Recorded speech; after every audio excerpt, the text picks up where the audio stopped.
Hello दोस्तों, नमस्कार। स्वागत है आप सभी का अपने YouTube channel Ram classes for B Ed में।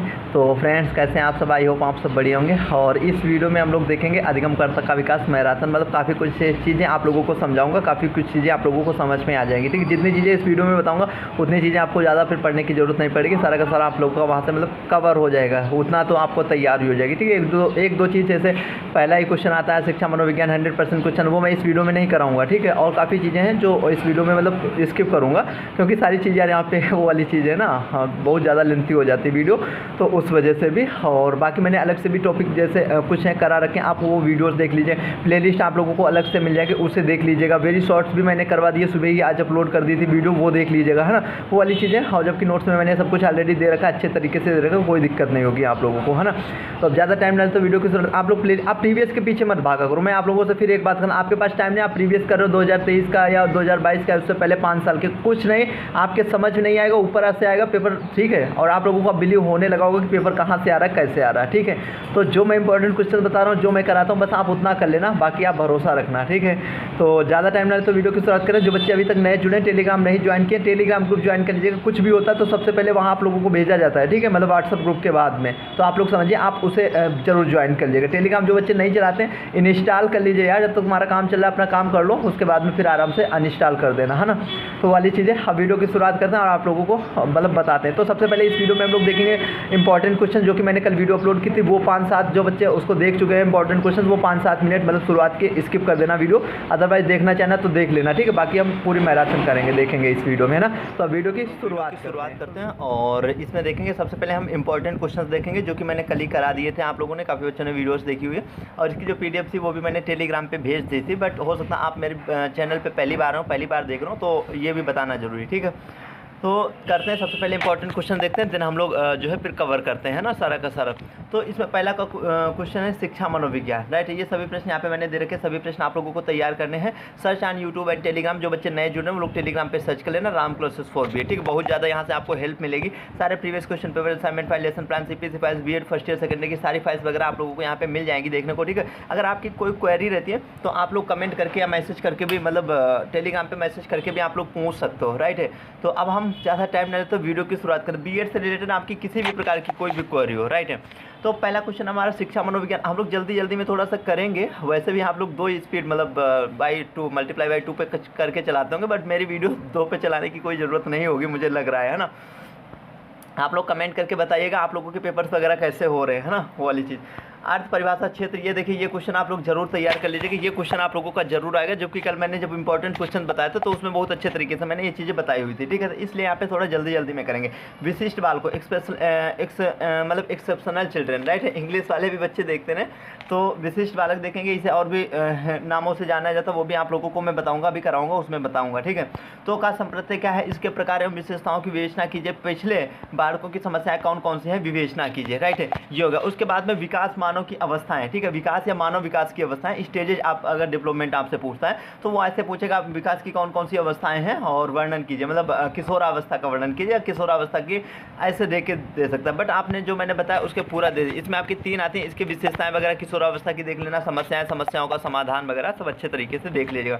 अब ये जो क्वेश्चन आता है, ये आपसे 2 तरीके से क्वेश्चन पूछा जा सकता है, वैसे तो कई तरीके से आ सकता है, लेकिन नॉर्मल मैं आप लोगों को बता रहा हूँ 2 तरीके से, थोड़ा वो क्वेश्चन घुमा फिरा सकता है। पहले तो जो सिंपल क्वेश्चन देगा वो ऐसे देगा, अधिगम से आप क्या समझते हैं, किसी एक अधिगम सिद्धांत के इसके शैक्षिक नेता से सविस्तार से चर्चा कीजिए। ठीक है, थोड़ा क्वेश्चन हटा है तो बोल देगा अधिगम से क्या तात्पर्य है, और कोई एक जैसे यहाँ पे रख दिया अधिगम का अंतर्दृष्टि सिद्धांत का जो है वर्णन कीजिए, ऐसे करके आपसे रख देगा, है ना। या आपसे केवल इतना ही रख देगा, अधिगम से आप क्या तात्पर्य, किसी एक अधिगम सिद्धांत की। ठीक है, तो आपको चाहे वो आपको पावलो आता हो, चाहे आपको स्किनर, जो भी आपको आता हो, Pavlov, Skinner, Thorndike, Lewin, Kohler, ठीक है, उनमें 4 में से आप किसी का भी एक ले सकते हो। अगर एक पूछ रहा है, 2 पूछ रहे तो 2 लिखने पड़ेंगे, राइट है।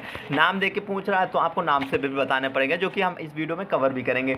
अधिगम का अंतर्दृष्टि द्वारा सीखने का सिद्धांत, या कोहलर का अंतर्दृष्टि सिद्धांत, या सूच का, देखिए इसके कहीं ना कहीं नाम मैंने यहीं पे रख दिया, वही बात है ना। मैंने बताया मेरे पेपर्स मतलब इंपॉर्टेंट क्वेश्चन देखने के अलावा पहली बात तो तुम्हें कुछ पढ़ने की जरूरत है, दूसरी बात पीवाई की जो 5-5, 6-6 साल के तो छोड़ दो, भूल जाओ, मतलब छोड़ो, टाइम नहीं है तुम्हारे पास, जो मैं बता दिया हूँ बस पेपर वहीं से देखने को मिलेगा, राइट है।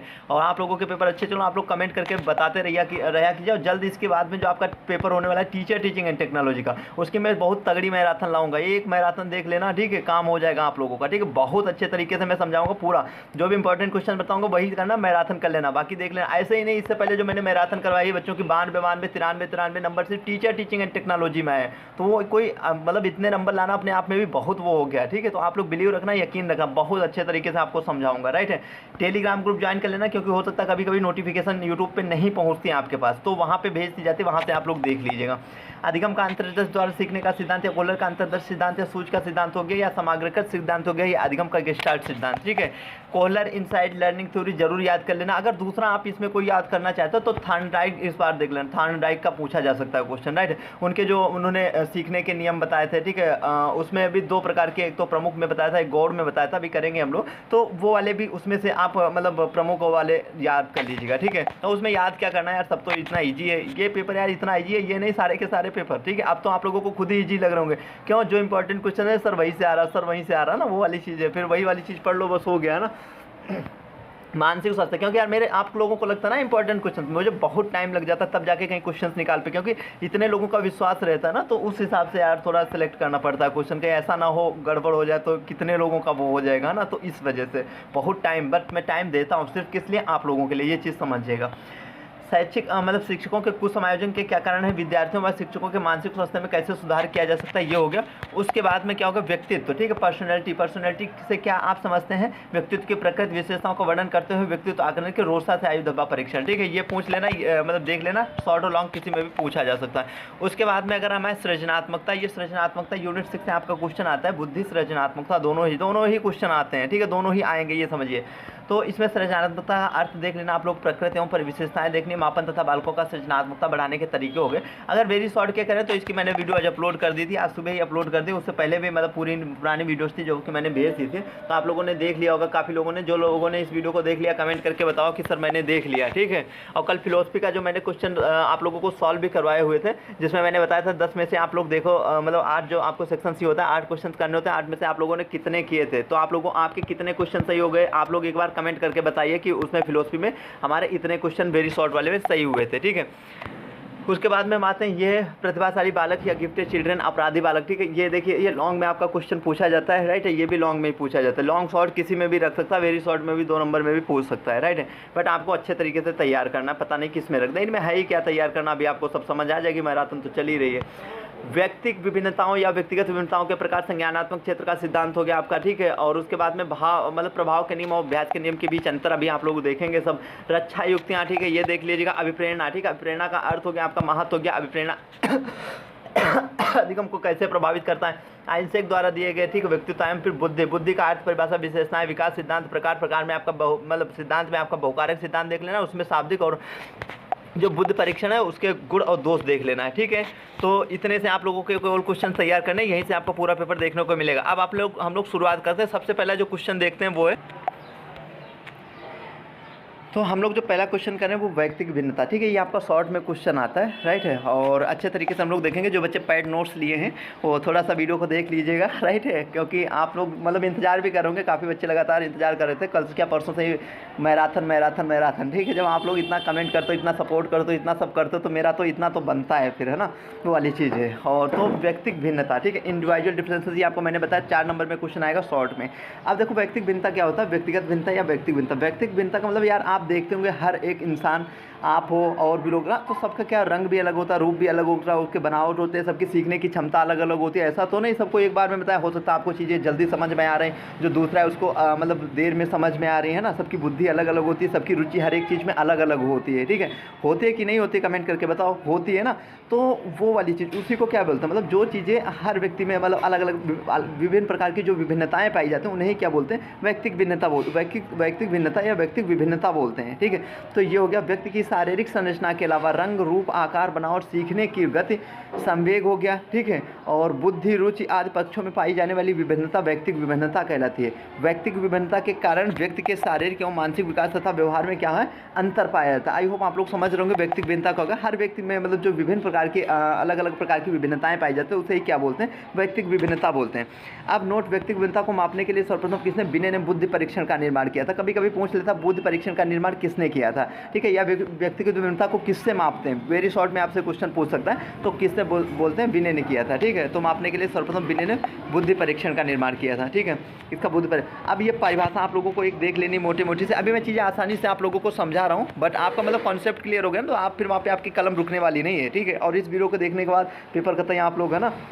टायलर के अनुसार शारीरिक आकार एवं संरचना, बुद्धि, रुचि, मानसिक क्षमताएं तथा व्यक्तित्व के लक्षणों में पाई जाने वाली योग्य विभिन्नताओं को क्या बोलते हैं, व्यक्तिगत विभिन्नता बोलते हैं, ठीक है। जो बच्चे नोट्स लेना चाहते हैं, नंबर दिख रहा है, इस पर व्हाट्सअप कर सकते हैं, राइट है, और वहाँ पे आपको पूरी जानकारी दे देगा। बहुत यार इजी लैंग्वेज में लाऊँ, बहुत सब, ठीक है। स्किनर के अनुसार, तो स्किनर ने इन्होंने जो अपनी परिभाषा दी थी व्यक्तिगत विभिन्नता के बारे में, उन्होंने बताया था व्यक्तिगत विभिन्नताओं के अध्ययन के में संपूर्ण व्यक्तित्व का ऐसा कोई भी पहलू सम्मिलित हो सकता है जिसमें मापन किया जा सकता है, राइट है। अब देखिए यहाँ पे मैंने जो प्रकृति एवं विशेषताएं लिखी हुई हैं, ठीक है, तो इसमें से आप लोगों को कंफ्यूज हो रहा होगा, मतलब थोड़ा सा यहाँ पे मतलब ठीक है, लेकिन इस वीडियो को देखने के बाद चीज़ें आसानी से समझ में आ जाएंगी, क्योंकि चीज़ें आसान थी इसलिए मैंने यहाँ पे ऐसे लिख दिया आपको समझाने के लिए। आपने समझ लिया ना तो सब हो जाएगा आपका। अब देखो व्यक्तिगत विभिन्नता की विभिन्नता, पहले यहाँ पे आपके हेडिंग्स, आप लोग जब भी मतलब वहाँ पे कॉपी लिखते हो तो आप लोग डायग्राम वगैरह बना दिया करो अच्छे तरीके से, ठीक है, डायग्राम बना दो, या जो डिफिनेशन लिख रहे हो उन्हें अच्छे तरीके से, मैंने बताया हुआ एक वीडियो इस पर बनाया हुआ कि आपको कॉपी कैसे लिखनी है, क्या क्या गलतियाँ नहीं करनी, कौन कौन सी चीज़ों का विशेष ध्यान रखना है, कोई चीज़ हाईलाइट करनी,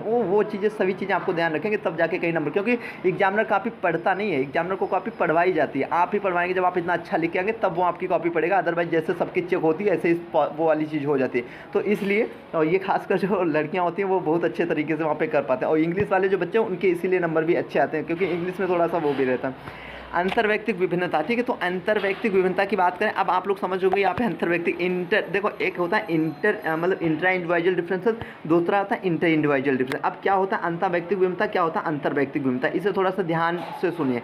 जो अंतर्वैयक्तिक विभिन्नता होता है तो इसमें अगर हम बात करें तो मतलब एक ही व्यक्ति की अपनी दो योग्यताओं का सीट गुणों से जो विभिन्न मतलब समझाया जाता है उसे बोलते हैं अंतर्वैयक्तिक। मतलब अगर हम खुद से ही किसी चीज़ में तुलना करते हैं, एग्जाम्पल के तौर पे हम ले लेते हैं, जैसे हमारी राइटिंग आप लोगों ने देखी, हमने हिंदी में भी लिखा, हमने इंग्लिश में भी लिखा, राइट है, तो हमने खुद अपनी ही तुलना कर दी, यार मेरी जो हिंदी की राइटिंग है इंग्लिश की अपेक्षा बेकार है, ठीक है, तो वो क्या हो गया, वो आपकी हो गया अंतर्वैयक्तिक विभिन्नता होगी, राइट। आई होप आप लोग इस बात को समझ के होंगे।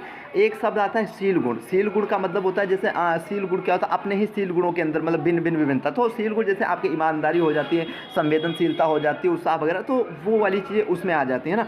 अंतर्वैयक्तिक विभिन्नता में क्या होता है, इसमें अगर मतलब ऐसा होता है ना, जब अपनी हम तुलना मतलब किसी और से करते हैं, जैसे एक व्यक्ति की जो योग्यता है वो दूसरे व्यक्ति की योग्यता से भिन्न होती है, तो वो इसके अंतर्गत आती है। एग्जाम्पल के तौर पे अगर हम लें, जैसे आप देखते हैं कोई भी दो बालक ले लीजिए, ठीक, तो उसमें से एक होता है चीज़ों को जल्दी समझ जाता है, एक क्या होता है मतलब हम दूसरे से, इसमें सीधी सी बात आप समझो, दूसरा नहीं समझ पाया, तो वो क्या, वो वाली चीज़ इसमें आएगी। मतलब अगर हम सीधी सी बात करें, अंतः मतलब हम खुद के अंदर से अपनी तुलना अपने आप ही कर रहे हैं, ठीक है, और इसमें क्या होता है अंतः में मतलब हम दूसरे से अपनी तुलना करते हैं, ठीक है, अपनी या दूसरे की, वो वाली चीज़ अंतर्वैयक्तिक। आई होप ये चीज़ आप लोग समझ गए क्या होता है अंतर्वैयक्तिक विभिन्नता, क्या होता है अंतर्वैयक्तिक विभिन्नता, ठीक है।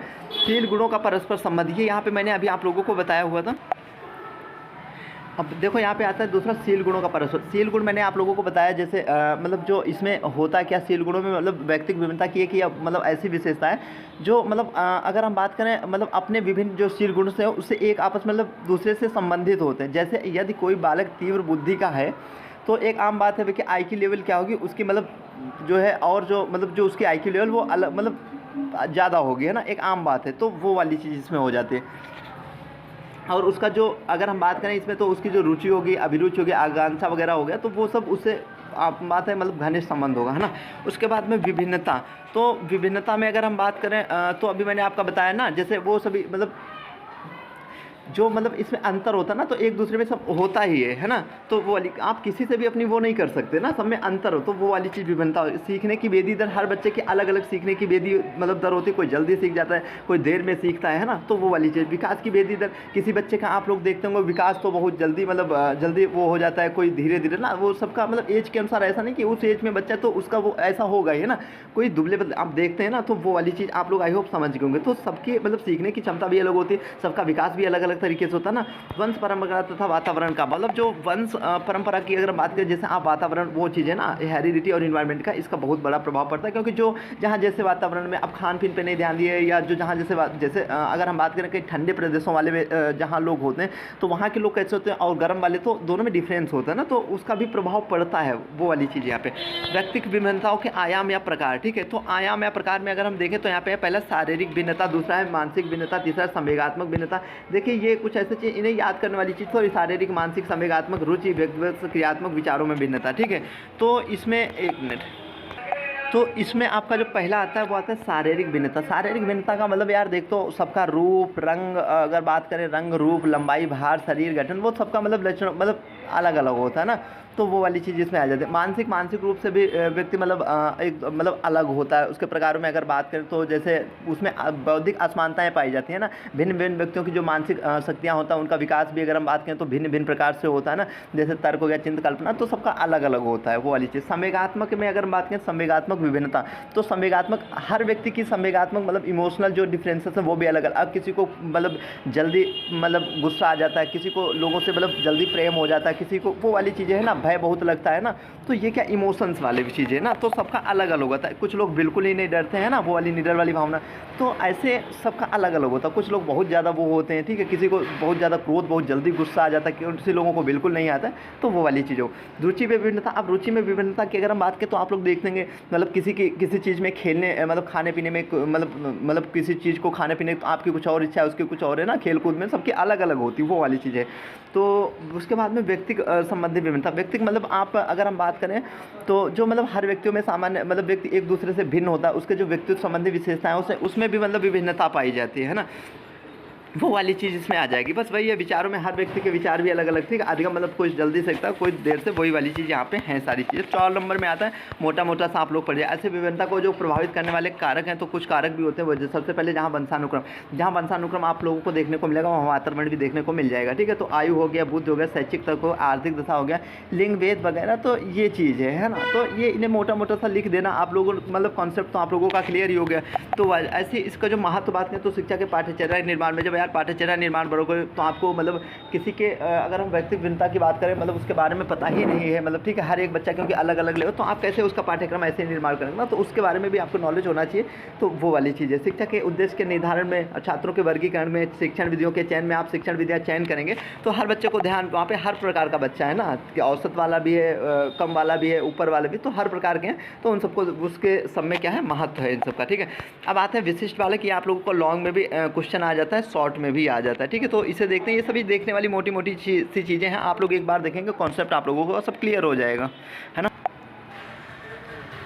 अब देखिए इसमें जो पहला है हमारा कॉन्सेप्ट मैंने बताया ना, विशिष्ट बालक। तो विशिष्ट बालक, प्रतिभाशाली बालक देखो अलग अलग है, फिर मैं आप लोगों को बताऊँ कि वहाँ पे ऐसे गलती मत करना, क्योंकि विशिष्ट बालक इन्हें क्या बोला जाता है, असाधारण बालक भी बोला जाता है। तो अगर हम बात करें तो प्रत्येक बच्चा एक दूसरे से भिन्न होता है और यह भिन्नता शारीरिक, मानसिक व अन्य प्रकार से हो सकती है। प्रत्येक बालक की कार्य करने की क्षमता, रुचि, योग्यता, व्यवहार, व्यक्तित्व किसी दूसरे बालक से अलग होते हैं, ठीक है। ये प्रतिभाशाली बालक से विशिष्ट बालक मतलब एक्सेप्शनल ये चिल्ड्रन है, मतलब अलग होंगे, ये ऐसा कोई नहीं, ये पॉजिटिव भी हो सकता है, निगेटिव भी हो सकता है। पॉजिटिव नेगेटिव का मतलब ये मतलब ज़्यादा है तो ऊपर वाले भी हो सकते हैं या नीचे वाले भी हो सकते हैं, वो वाली चीज़ है यहाँ पे, है ना। तो विशिष्ट या असाधारण बालक का अर्थ अगर हम बात करें, जो बालक विभिन्न तरह से शील गुणों मतलब अभी मैंने आप लोगों को बताया शील गुणों के बारे में, ठीक है। तो सामान्य बच्चों से अलग होते हैं, उन बालकों को विशिष्ट या असाधारण बालक कहा जाता है, ठीक है। मतलब जो मतलब कोई ज़रूरी नहीं कि वो तेज ही हो, वो तेज भी हो सकता है, मैंने आप लोगों को बताया धीमे, लेकिन प्रतिभाशाली वो अलग चीज़ हो गए, है ना। ये कन्फ्यूज अपना वहाँ पे क्लियर करना विशिष्ट बालकों से ना। तो इन्होंने यहाँ पे अगर परिभाषा दी है तो विशिष्ट प्रकार या विशिष्ट शब्द ऐसे गुण या उस गुण को रखने वाले व्यक्ति पर लागू किया जाता है जिसके कारण व्यक्ति अपने साथियों का विशेष ध्यान अपनी ओर आकर्षित करता है। इंग्लिश में भी ये डिफिनेशन मैंने दे रखी है, आप लोग इंग्लिश वगैरह बीच में पेपर में लिख दिया करो। हेग के अनुसार तो विशिष्ट बालक वह है जो किसी एक अथवा कई गुणों की दृष्टि से सामान्य बालकों की पर्याप्त मात्रा में भिन्न होते हैं, ठीक है। ये देखना, अब देखिए इनकी विशेषताएं वगैरह देख लेते हैं आप लोगों से। शॉर्ट, लॉन्ग, वेरी शॉर्ट, मतलब किसी में भी ये क्वेश्चन आ सकता है ना। तो इसकी जो विशेषताएं की बात करें तो विशिष्ट आवश्यकता वाले बालक अन्य सामान्य बालक या औसत मतलब औसत स्तर के बालकों से क्या होते हैं, अलग होते हैं। ये प्राय विलक्षण प्रतिभा असाधारण एवं भिन्नता का व्यवहार करते हैं। यह भिन्नता सकारात्मक या नकारात्मक दोनों प्रकार की हो सकती है ना। मैंने अभी आप लोगों को बताया, इसमें बालक के विशिष्ट शिक्षा की आवश्यकता होती है। ये बालक प्रायः शारीरिक, मानसिक, संवेगात्मक एवं सामाजिक रूप से क्या होते हैं, विशिष्ट आवश्यकता वाले होते हैं। अब विशिष्ट बालकों के अगर हम प्रकार करें तो यहाँ से आपका कभी कभी पूछ देता विशिष्ट बालकों से आप क्या समझते हैं, विशिष्ट बालकों के प्रकारों का वर्णन कीजिए। तो उसमें आपके सारे फिर लिख के फिर एक या एक का लगभग आपको समझाना होता है। कभी कभी आपसे सीधे ऐसे ही पूछ देता, मतलब प्रतिभाशाली बालकों से आप क्या समझते हैं, प्रतिभाशाली बालकों की मतलब प्रमुख समस्याएं, उनका समाधान का वर्णन कीजिए। ऐसे क्वेश्चन आता है आपको अच्छे तरीके से। अब मैंने इसमें यार सब इंपॉर्टेंट ही केवल दिया है। तो विशिष्ट बालकों के प्रकार, टाइप ऑफ एक्सेप्शनल जो चिल्ड्रंस हैं, उसमें मंद बुद्धि बालक या मानसिक रूप से पिछड़े बालक, ठीक है, ये आपका शॉर्ट में क्वेश्चन आ जाता है, कभी कभार आता है, ठीक है, आ गया तो इसके बारे में तो लिख ही दोगे आप लोग। पिछड़े बालक, ठीक है, पिछड़े बालक हो गया, अपराधी बालक हो गया, प्रतिभाशाली बालक हो गया, सृजनात्मक बालक हो गया, धीमी गति से सीखने वाले, आशा से कम सफलता पाने वाले। तो इसमें जो सबसे इंपॉर्टेंट है वो आपका प्रतिभाशाली हो गया। अपराधी आपका 4 नंबर या 2 नंबर में पूछ लेता है, और पिछड़े बालक लॉन्ग या शॉर्ट किसी में भी आ सकता है। तो ये ऐसे प्रतिभाशाली भी लॉन्ग या शॉर्ट में किसी में भी आ सकता है। तो हम सीधे आ जाते हैं किस पे, पिछड़े बालक पे। तो मोटा हम पहले एक बार इसे भी देख लेते हैं, मंद बुद्धि या मानसिक रूप से पिछड़े बालक। तो मानसिक रूप से या मंद बुद्धि मतलब जो पिछड़े, ये शायद 2010, 11, 19 में क्वेश्चन पूछा गया है। तो आ जाए तो इसके बारे में लिख दोगे, इस वजह से मैंने और नहीं। तो ये क्या होता है, अगर इनकी बात करें हम, ये मतलब सबसे पहले इनकी विशेषताएं वगैरह देखें, एक परिभाषा वगैरह आप लोग वहाँ पे दे देना, ठीक है। जैसे 70 से कम बुद्धि लब्धि वाले जो बालक होते हैं, मंद बुद्धि बालक, मतलब इनकी जो अगर हम बुद्धि लब्धि बात करें तो 70 से कम होती है, ठीक है। ऐसा किसने बोला था, क्रो ने बोला था, राइट है। तो इनका तो नाम सुना होगा। तो ऐसे लिख देना, 1-2 परिभाषा इनके बारे में थोड़ा सा लिख देना, उसकी फिर विशेषताएं वगैरह लिख देना। तो विशेषताएं में क्या हो जाएगा, जैसे जो मंद बुद्धि है, एक मानसिक दशा होती है ना, मस्तिष्क मतलब असामान्य विकसित से संबंधित होता है। अगर हम बात करें तो मानसिक जो बुद्धि मतलब होता है वो सामान्य स्तर के जो बालक होते हैं उनकी अपेक्षा क्या होता है, कम होता है। मंद बुद्धि बालकों का बौद्धिक विकास है ना, वो वाली चीज़ हो जाएगी। तो ये है, ऐसे बालकों वातावरण के अनुसार अपने मतलब अनुकूलन मतलब योग्यता का उनका अभाव पाया जाता है, अगर हम बात करें, राइट। तो ऐसे बालक बुद्धि लब्धि का जो फलांक इनका होता है 75 से कम होता है। अभी मैंने आप लोगों को बताया था 70, ठीक है। तो सुझाव की कमी पाई जाती है और सीखने की प्रक्रिया में भी अत्यधिक गलतियां करते रहते हैं, ठीक है। मतलब घुल मिलकर नहीं रह पाते हैं और दैनिक कार्यों को भी दूसरे पर निर्भर रहना पड़ता है। तो ये सभी है, इसके प्रकार वगैरह कभी आते नहीं। अगर प्रकार में बात करें तो आपके मंद सीखने वाले हो जाएंगे, मूर्ख या अल्प बुद्धि वाले हो जाएंगे, है ना। और इसमें शायद मूड भी आता है, मूड और जड़ बुद्धि, तो वो सभी इसमें आ जाएंगे आप लोगों के। उसके बाद में अगर बात करें इसका कारण वगैरह, कभी मतलब पूछता ही नहीं इतना, बट मैंने इसीलिए नहीं दिया, जो इंपॉर्टेंट है सिर्फ वही दिया, क्योंकि टाइम आपके पास बहुत ज़्यादा नहीं था।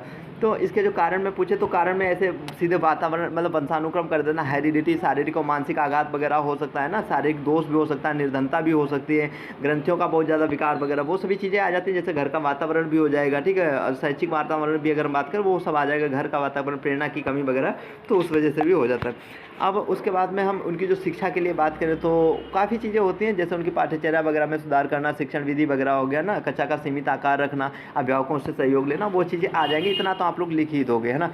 सीधे हम पिछड़े बालक पे ही अब आ जाते हैं। तो पिछड़े बालक जिन बच्चों की लर्निंग कैपेसिटी सामान्य बालक, यहाँ पे ध्यान रखना क्या लिखा, सामान्य बालकों से कम होती, तो वो क्या कहलाते हैं, पिछड़े बालक कहलाते हैं, ठीक है। ये कॉन्सेप्ट में इतना डाल के आप लोग लिख दीजिएगा। उसके बाद में यहाँ हम बोल सकते हैं जिन बच्चों की जो लर्निंग कैपेसिटी मतलब सामान्य, ये मैंने आप लोगों को भी बताया हुआ है।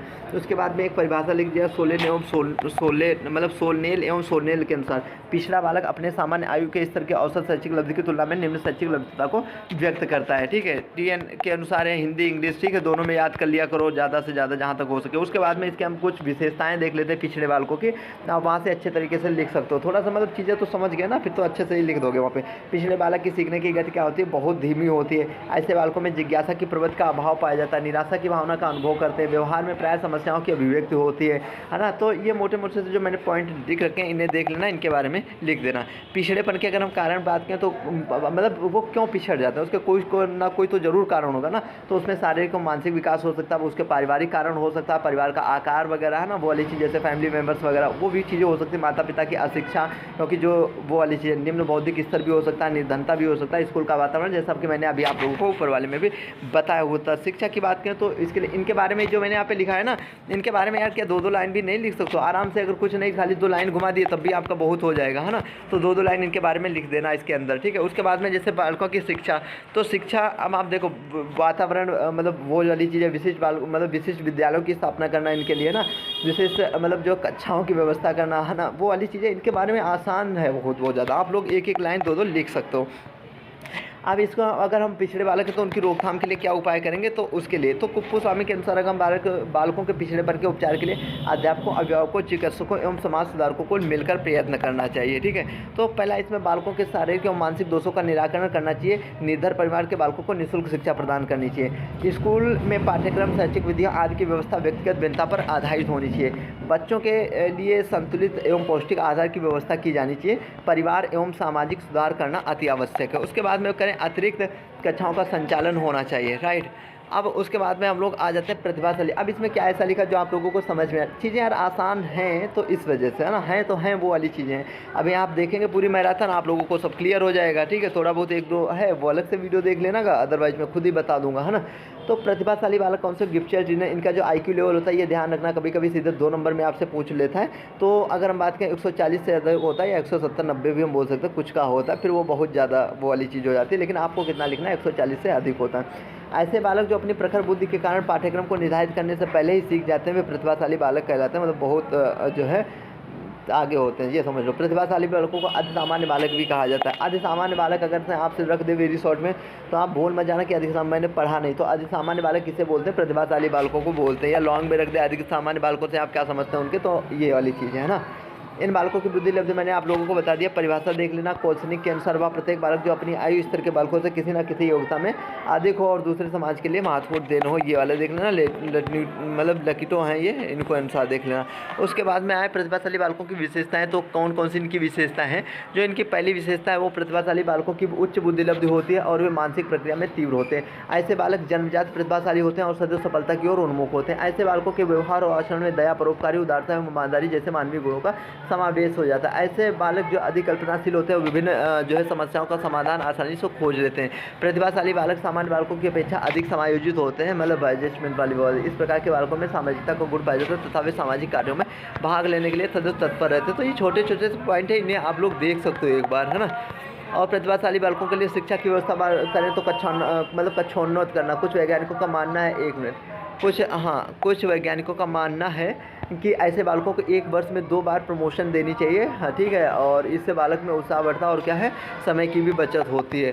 व्यक्तिगत शिक्षण की बात करें, मतलब इंडिविजुअल एजुकेशन, तो प्रतिभाशाली बालक उच्च मानसिक क्षमता के कारण स्वयं ही अलग अलग विषयों का अध्ययन करना मतलब अपने आप ही पढ़ना चालू कर देते हैं। सर्वांगीण विकास पर जोर, तो ये सब आप लोग एक बार मोटा मोटा सा देख लीजिएगा, बहुत ईजी है इनमें। ठीक है, अवसरों की समानता और ये सब हो गया। इसके बाद आते हैं मानव विकास। यहाँ से जो क्वेश्चन आता है बहुत मतलब ज़्यादा अगर हम बात करें तो एक क्वेश्चन मतलब कन्फर्म में आता है, वो आता है मतलब जो मैंने वहाँ पे आप लोगों को बताया हुआ है। ठीक है, इंपॉर्टेंट में, तो वो कैसे पूछा जाता है। 1 मिनट रुकना यार, ये क्या हो रहा है। अब इसमें हम लोग देखेंगे वृद्धि या अभिवृद्धि जिसे बोलते हैं, दूसरी बात विकास। ठीक है, आप ये अपना थोड़ा सा कॉन्सेप्ट क्लियर कर लीजिएगा, राइट है, क्योंकि ये क्वेश्चन आप लोगों से आएगा जो है आप विकास की अवस्थाएं कौन कौन सी होती हैं उनका वर्णन कीजिए, किशोरावस्था का वर्णन कीजिए। तो ऐसे क्वेश्चन आपसे रखा जाता है, मैंने अभी आप लोगों को बताया। अब देखो वृद्धि क्या होती है, विकास क्या होता है, दोनों में आप लोग मतलब कन्फ्यूज रखे हो, तो काफ़ी लोगों को पता होगा। ठीक है, तो वृद्धि अभिवृद्धि हम मोटा मोटा सा थोड़ा सा आप लोगों को बताते चलेंगे, बाकी वीडियो में तो हम लोग देख रहे हैं। तो अगर वृद्धि की बात करें, ठीक है, या जैसे अभिवृद्धि मतलब इंग्लिश में देख लेना क्या लिखा होगा, 1 मिनट, ग्रोथ, 1 मिनट, हाँ ग्रोथ। ठीक है, तो ग्रोथ क्या होती है, 1 मिनट, ग्रोथ क्या होती है और डेवलपमेंट क्या होता है। ठीक है, अगर हम ग्रोथ की बात करें तो ये इसका जो मतलब अभिवृद्धि का जो अर्थ होता है वो होता है शारीरिक एवं उसके अवयव में वृद्धि से होता है। जबकि विकास क्या होता है, विकास शारीरिक जो वृद्धि होती है उसके साथ साथ जो मानसिक परिवर्तन होते हैं उनसे भी होता है। ठीक है, इसी प्रकार जो अभिवृद्धि की बात करें तो संरचनात्मक होती है, मात्रात्मक मतलब परिणात्मक जो परिवर्तन होते हैं वो इसमें होते हैं। और उसमें क्या होते हैं मतलब उसमें जो होते हैं गुणात्मक परिवर्तनों का भी मतलब बोध होता है ना, ज्ञान होता है, वो वाली चीज़। तो विकास क्या होती है, अगर अभिवृद्धि की बात करें तो अभिवृद्धि की प्रक्रिया आजीवन नहीं चलती है ना। जबकि विकास क्या होता है, विकास एक निरंतर मतलब जो है मतलब अगर हम बात करें तो विकास मतलब एक सतत प्रक्रिया है। ठीक है, यह समाप्त ना होकर आजीवन चलती रहती है। जबकि अभिवृद्धि एक निश्चित समय तक, अभिवृद्धि क्या होती है, अभिवृद्धि एक निश्चित समय तक चलती है। तो ठीक है, विकास क्या, विकास आजीवन चलने वाली एक प्रक्रिया होती है। ठीक है, इसी प्रकार अभिवृद्धि का जो मतलब अर्थ होता है वो सीमित होता है, या विकास का ही मतलब अभिवृद्धि क्या होता है, विकास का ही एक चरण होता है। जबकि विकास क्या होता है, विकास एक व्यापक अवधारणा होती है ना, उसी के अंदर मतलब ये सब आ जाता है। राइट। इसमें थोड़ा सा अंतर वगैरह एक बार देख लेना क्या है। अब हम लोग देखते हैं, वृद्धि का अर्थ सीमित रूप में शरीर एवं उसके अवयवों की वृद्धि से होता है। वृद्धि विकास का ही एक चरण है, अभी मैंने आप लोगों को बताया था, परिणाम दोनों में होता है, ये हो गया। उसके बाद में वृद्धि का अर्थ क्या होता है, फैलना या बढ़ना। ठीक है, वृद्धि का अर्थ क्या होता है, फैलना या बढ़ना, फैलना या बढ़ना होता है। वृद्धि शब्द अंग्रेजी भाषा की किसका, ग्रोथ, अंग्रेजी के ग्रोथ शब्द का हिंदी रूपांतरण है, जिसका अर्थ क्या है, परिपक्वता की ओर बढ़ना है, परिपक्वता। ठीक है, वृद्धि से अभिप्राय लंबाई, आकार एवं मानव के शरीर में विभिन्न में मात्रात्मक परिवर्तन से होता है। ठीक है, विकास क्या है, अभी विकास आप लोगों को बताया। तो इसी प्रकार फ्रैंक के अनुसार ये परिभाषा देख लीजिएगा। वृद्धि से तात्पर्य कोशिकाओं में होने वाली वृद्धि से, जैसे लंबाई हो गई, भार हो गया, जबकि विकास से तात्पर्य क्या होता है, प्राणी में होने वाले संपूर्ण परिवर्तनों से होता है। ठीक है, उसका शारीरिक मानसिक वो सब चीज़ आ जाती है, अभी आप लोग देखेंगे कि क्लियर हो जाएगा। मानव विकास, ठीक है, तो मानव विकास मतलब विकास का तात्पर्य बालक के शारीरिक, मानसिक एवं भावात्मक एकीकरण से है, जिसके फलस्वरूप उसका व्यवहार विशिष्ट प्रकार का होता है तथा वातावरण के साथ समायोजन में सहायक होता है। परिभाषा की बात करें अगर, तो परिभाषा आप हिराजी गॉर्डन के अनुसार देख लेना। विकास एक ऐसी प्रक्रिया है जो व्यक्ति के जन्म से लेकर उस समय तक चलती रहती है जब तक कि वह पूर्ण विकास को प्राप्त नहीं कर लेती है। राइट है, ये हो गया। और लाबारका के अनुसार इन्होंने बोला विकास का अर्थ परिपक्वता से संबंधित है, जो मानव के विकास में क्या है, समय के साथ घटित होते रहते हैं। उसके बाद सोरेनसन के अनुसार, ठीक है, तो सोरेनसन विकास का अर्थ परिपक्वता और कार्यपरक सुधार की व्यवस्था से है, जिसका संबंध क्या है, गुणात्मक एवं परिमाणात्मक परिवर्तनों से। तो विकास की अवस्थाओं की बात करें तो विकास के यहाँ पे 3 अवस्थाएं होती है। ठीक है, और जो उसके अगर हम बात करें, एक बार विकास के जो मतलब अभिवृद्धि या विकास हम बोलते हैं एवं विकास, उसके जो पहलू वगैरह आयाम, ठीक है, उसमें जैसे आपके जैविक अभिवृद्धि हो जाएगी, संवेदनशील अभिवृद्धि हो जाएगी, कामक अभिवृद्धि वगैरह आती है ना, बौद्धिक अभिवृद्धि आती है। तो वो वाली चीज़ यार बहुत ज़्यादा इंपॉर्टेंट नहीं थी, और बाकी अंतर वगैरह देख लेना। ठीक है, तो इसकी जो विशेषताएं की बात करें तो मतलब विकास एक प्रगतिशील प्रक्रिया होती है ना, विकास परिपक्वता की भी प्रक्रिया होती है, उन्मुख प्रक्रिया होती है। वातावरण मतलब वातावरण की अगर बात करें, वातावरण और जो है वंशानुक्रम होते हैं, दोनों ही प्रभावित करते हैं। तो ये सभी चीज़ हैं, छोटी मोटी सी एक वीडियो देख लीजिएगा, उसमें आपको मतलब समझ में आ जाएगा, है ना। शायद मैंने कराई होगी अलग से भी, उसमें अच्छे तरीके से समझाया होगा। उसके बाद में ये मैंने आप लोगों को बता दिया जो इसके आयाम या पहलू में, जैसे फिर उसमें हो जाता है ना वो वाली चीज़ है, बालिकाओं में जैसे स्तनों का विकास होना, है ना, आवाज़ का मधुर होना वगैरह हो जाता है। ठीक है, गुप्तांगों का बाल उगना, ऐसे लड़कों में होता है दाढ़ी उगना, ठीक है, मोच आना। तो वो सारी चीज़ें मतलब आप लोग समझ पा रहे होंगे इसमें। ठीक है, ऐसे विकास अगर की बात करें तो विकास के आयाम या प्रयोग प्रकार में आते हैं, तो मानसिक विकास भी हो जाते हैं, संवेगात्मक हो सकते हैं, भाषा विकास वगैरह हो जाते हैं। तो वो वाली चीज़ें यहाँ पे आ जाते हैं। मानव जो उसको प्रभावित करते हैं, अगर कोई प्रभावित के कारण वगैरह वहाँ से आपसे पूछता है तो आप लोग उसमें लिख दे रहा है, जैसे वंशानुक्रम हो गया। जब वंशानुक्रम आएगा तो वहाँ पे ध्यान रखना पर्यावरण जरूर आ जाएगा, तो वंशानुक्रम पर्यावरण आपका हो जाएगा। ठीक है, जैविक कारक हो सकता है, शारीरिक कारक हो सकता है, अन्य कारक वगैरह में जैसे बहुत से आ जाते हैं, वो लिख दीजिएगा इस प्रकार से। ठीक है, तो ये है। अब इसके बाद में अगर हम आते हैं तो विकास की अवस्थाएं। ठीक है, तो उसके एक विकास के वहाँ पे मैंने सिद्धांत नहीं दिए, वो मैंने आगे किए होंगे, वो आप लोगों को बताऊंगा, क्योंकि सिद्धांत यार कभी कभी पूछ लेता है। ठीक है, वो काफ़ी तो मैं पहले पूछा गया, यहाँ नहीं तो सीटेट वगैरह में तो आपको पूछ ही लेता है। तो उसके बारे में आपको बताऊंगा, जो उसके वहाँ पे आई होप शायद 10 सिद्धांत होंगे, शायद 10 ही होंगे, है ना। जैसे आपका उसमें आता है परस्पर संबंध का सिद्धांत हो गया, व्यक्तिगत विभिन्नता का सिद्धांत हो जाता है ना, वंशानुक्रम और जो वातावरण का सिद्धांत हो जाता है, समान प्रतिमान विशिष्ट से जो है क्रियाओं का सिद्धांत हो जाता है। तो वो बहुत से सिद्धांत हैं, जैसे सतत विकास का सिद्धांत, रेखी रावकर पेचदार बालक सिद्धांत हो जाता है ना, विकास क्रम का सिद्धांत हो जाता है। तो ये सारे सिद्धांत हैं, अभी देखेंगे, हो सकता है इसमें मैंने स्लाइड्स लगाए हो, दरअसल वो आसान था, आसान है, तो इस वजह से मैंने वहाँ पे मतलब इसमें यहाँ पे नहीं दिया, आगे दिया होगा जरूर। ठीक है, अब विकास की अगर हम अवस्थाओं की बात करें तो देखिए विकास की अवस्थाएं कितनी होती हैं। शैली के अनुसार विकास की मात्र 3 अवस्थाएं होती है। ठीक है, किसके अनुसार है, ये शैली के अनुसार है, सबने अलग अलग प्रकार से बताई, बट हमें शैली के अनुसार पढ़ना है यहाँ पे, क्योंकि यहीं से क्वेश्चन उठता है। तो विकास की प्रमुख अवस्थाएं कौन कौन सी, विकास की प्रमुख अवस्थाएं 3 होती हैं शैली के अनुसार। शैली नाम याद रख लेना। ठीक है, तो शैली के अनुसार कौन सी, शैशवावस्था है, बाल्यावस्था है, किशोरावस्था है। ठीक है, मतलब इन्फेंसी, चाइल्डहुड एंड एडोलेसेंस। तो शैशवावस्था में क्या होता है, 1 से 5 वर्ष तक का होता है। ठीक है, और जो बाल्यावस्था होता है 5 से 14 12 वर्ष होता है। ऐसे किशोरावस्था में 12 से 18 वर्ष आ जाते हैं। ठीक है, तो बालक। तो शैशवावस्था इन्फेंसी 0 से 6 वर्ष अगर हम बात करें तो शैशवावस्था जिसे अंग्रेजी में क्या बोलते हैं, इन्फेंसी कहा जाता है। लैटिन भाषा के शब्द इन्फेंट से लिया गया, जिसका अर्थ इन नहीं और फेरी मतलब बोलना होता है, मतलब नहीं बोलना हो। अगर अर्थात हम बोलने की बात करें तो बोलने के अयोग्य। ठीक है, सिगमंड फ्रायड ने इसने जो यहाँ पे परिभाषा दी थी, इन्होंने बताया था यही काल बालक के भावी जीवन की नींव रखता है। ठीक है, भावी जीवन। फ्रायड के अनुसार मनुष्य में जो कुछ बनना होता है वह आरंभ के 4-5 वर्षों में ही बन जाता है। ऐसा किसने बोला था, फ्रायड ने। कथन याद कर लेना है, कथन पूछ लेता है कभी कभी, वेरी शॉर्ट में आपसे पूछ सकता है, जैसे भी फिलोसफी में ही पूछ लिया था। क्या पूछ लिया था, शिक्षा एक ही सिक्के के दो पहलू, ऐसा किसने बोला था, है ना। वो लॉन्ग का क्वेश्चन है, पूरा लॉन्ग में आता है जब पूरा डिस्क्राइब करने को बोलता है, लेकिन उससे पूछ लिया किसने, अब बताओ किसने बताया था। तो ऐसे भी क्वेश्चन रख लिया, इसलिए इन्हें थोड़ा याद कर लिया करो, ठीक है। उसके बाद में हम लोग आते हैं, ये जो बच्चे नए जुड़े हैं टेलीग्राम ग्रुप लिंक दे लेना। टेलीग्राम ग्रुप लिंक आप लोगों को डिस्क्रिप्शन बॉक्स में मिल जाएगा, वहाँ से आपको बहुत ज़्यादा हेल्प मिल जाएगी, ठीक है। 5 ईयर के previous question paper, assignment file, lesson plan, CPC files वगैरह सब कुछ टेलीग्राम पे मिल जाएगा। अगर आपकी बीएड से रिलेटेड किसी भी प्रकार की कोई भी क्वेरी रहती है तो उसके लिए आप मुझे कमेंट कर सकते हो, टेलीग्राम पर भी मैसेज कर सकते हो, है ना। तो ये हो गया, अभी मैंने आपको बता दिया। अब इसकी विशेषताएँ देख लेते हैं, ठीक है। तो विशेषताओं में अगर हम बात करें, ठीक है, ये वैलेंटाइन के अनुसार सीखने का आदर्श काल है। ये कथन याद रखना, मैंने बताया, मैं ऐसे ही यहाँ पे नहीं लिखा हूँ क्योंकि जो इंपॉर्टेंट है उन्हीं के अनुसार मैंने लिखा हुआ है। तो वैलेंटाइन के अनुसार क्या बोले, शैशवावस्था सीखने का आदर्श काल है। उसके बाद में विशेषताओं की बात करें अगर हम, ठीक है, तो विशेषताओं में क्या होगा, अब देखो यहाँ पे मैंने जैसे ये लिख रखा है, तो ठीक है, तो ऐसे आप वहाँ पे उनका इसका डायग्राम बना देना अच्छे तरीके से, अगर पूछता है विशेषताएं वगैरह। तो तीव्र शारीरिक विकास का मतलब है शैशवावस्था में, आप 2 लाइन ऐसे ही लिख सकते हो, शैशवावस्था में शिशु का शारीरिक विकास तीव्रता से होता है। जन्म से पहले 3 साल के बच्चों के बाहर वाला लंबाई में तीव्र वृद्धि होती है, इतना ही लिख देना इसमें। ऐसे ही तीव्र, अगर तीव्र जो मानसिक विकास में पूछे मतलब लिखोगे तो उसमें भी 2 लाइन मतलब लिख देना, जैसे शारीरिक विकास के साथ साथ बालक का मानसिक विकास भी पर्याप्त गति से होता है, ठीक है। उनकी जो इंद्रियाँ होता है उनका भी विकास होता है, 3 वर्ष तक मतलब आयु में जो मानसिक शक्तियों का अपना कार्य करना वो प्रारंभ कर देते हैं। तो ये सब लिखना। ऐसे ही कल्पनाशीलता पूछे तो आपसे बोल देना कल्पना जगत में विचरण करने के मतलब वो वाली सभी चीज़ ना, उसकी कहानियाँ हो गया, सुनना अच्छा लगता है ना, वो वाली चीज़ है। तो सीखने की प्रक्रिया में भी तीव्रता होती है, मतलब अगर बात करें शैशवावस्था में जो सीखने की प्रक्रिया होती है वो तेज़ी से विकास होता है ना। तो ये सभी चीज़ें हैं, इनके बारे में छोटा सा मोटा सा लिख देना। उसके बाद में इसका स्वरूप या इस पे आते हैं, ठीक है। शैशवावस्था में जो शिक्षा का स्वरूप क्या, तो पहले शारीरिक विकास की तीव्रता के कारण माता पिता एवं अध्यापकों को उसके स्वास्थ्य पर पूरा ध्यान देना चाहिए, राइट है। और शैशवावस्था में बालक के शारीरिक व मानसिक विकास की पूर्णता के लिए उचित वातावरण प्रदान करना चाहिए। इसके काल में माता पिता एवं अध्यापकों का बालक के प्रति प्रेम और सहानुभूतिपूर्ण होना चाहिए। सभी बालकों का विकास भिन्न गति से होना चाहिए, इसलिए व्यक्ति भिन्नता के आदर्श पर शिक्षा लेनी चाहिए। तो ये सभी चीज़ें मोटा से देख रहे हैं हम लोग। फिर बाल्यावस्था पे हम लोग आ रहे हैं।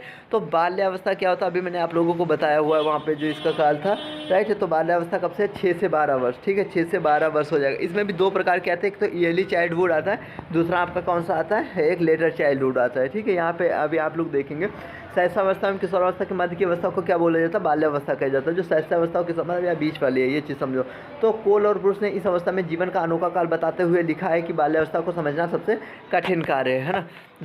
रास ने बताया कि मिथ्या परिपक्वता का काल कहा जाता है। इसे कथन पूछ लेता है आप लोगों से। मैं यार जो भी यहाँ पे कथन वगैरह लाया हूँ आपके यही नहीं आगे भी काम आएंगे, ठीक है। बहुत मतलब वही लाया हूँ, ये समझो जो इंपॉर्टेंट है आप लोगों के लिए। कुप्पू स्वामी के अनुसार तो बाल्यावस्था में अनेक अनोखे परिवर्तन देखे जा सकते हैं। बाल्यावस्था की विशेषताओं की बात करें तो शारीरिक तथा मानसिक विकास में स्थिरता हो जाएगा, आप लोगों का जिज्ञासा की प्रबलता हो जाएगी, मानसिक योग्यताओं में वृद्धि हो जाएगी, सामूहिक भावना का विकास वगैरह, ठीक है। तो डिप्लोमेट आप तो इसमें थोड़ा सा तो लिख सकते हो, है ना। तो थोड़ा सा लिख दोगे तब भी बहुत ज़्यादा हो जाएगा।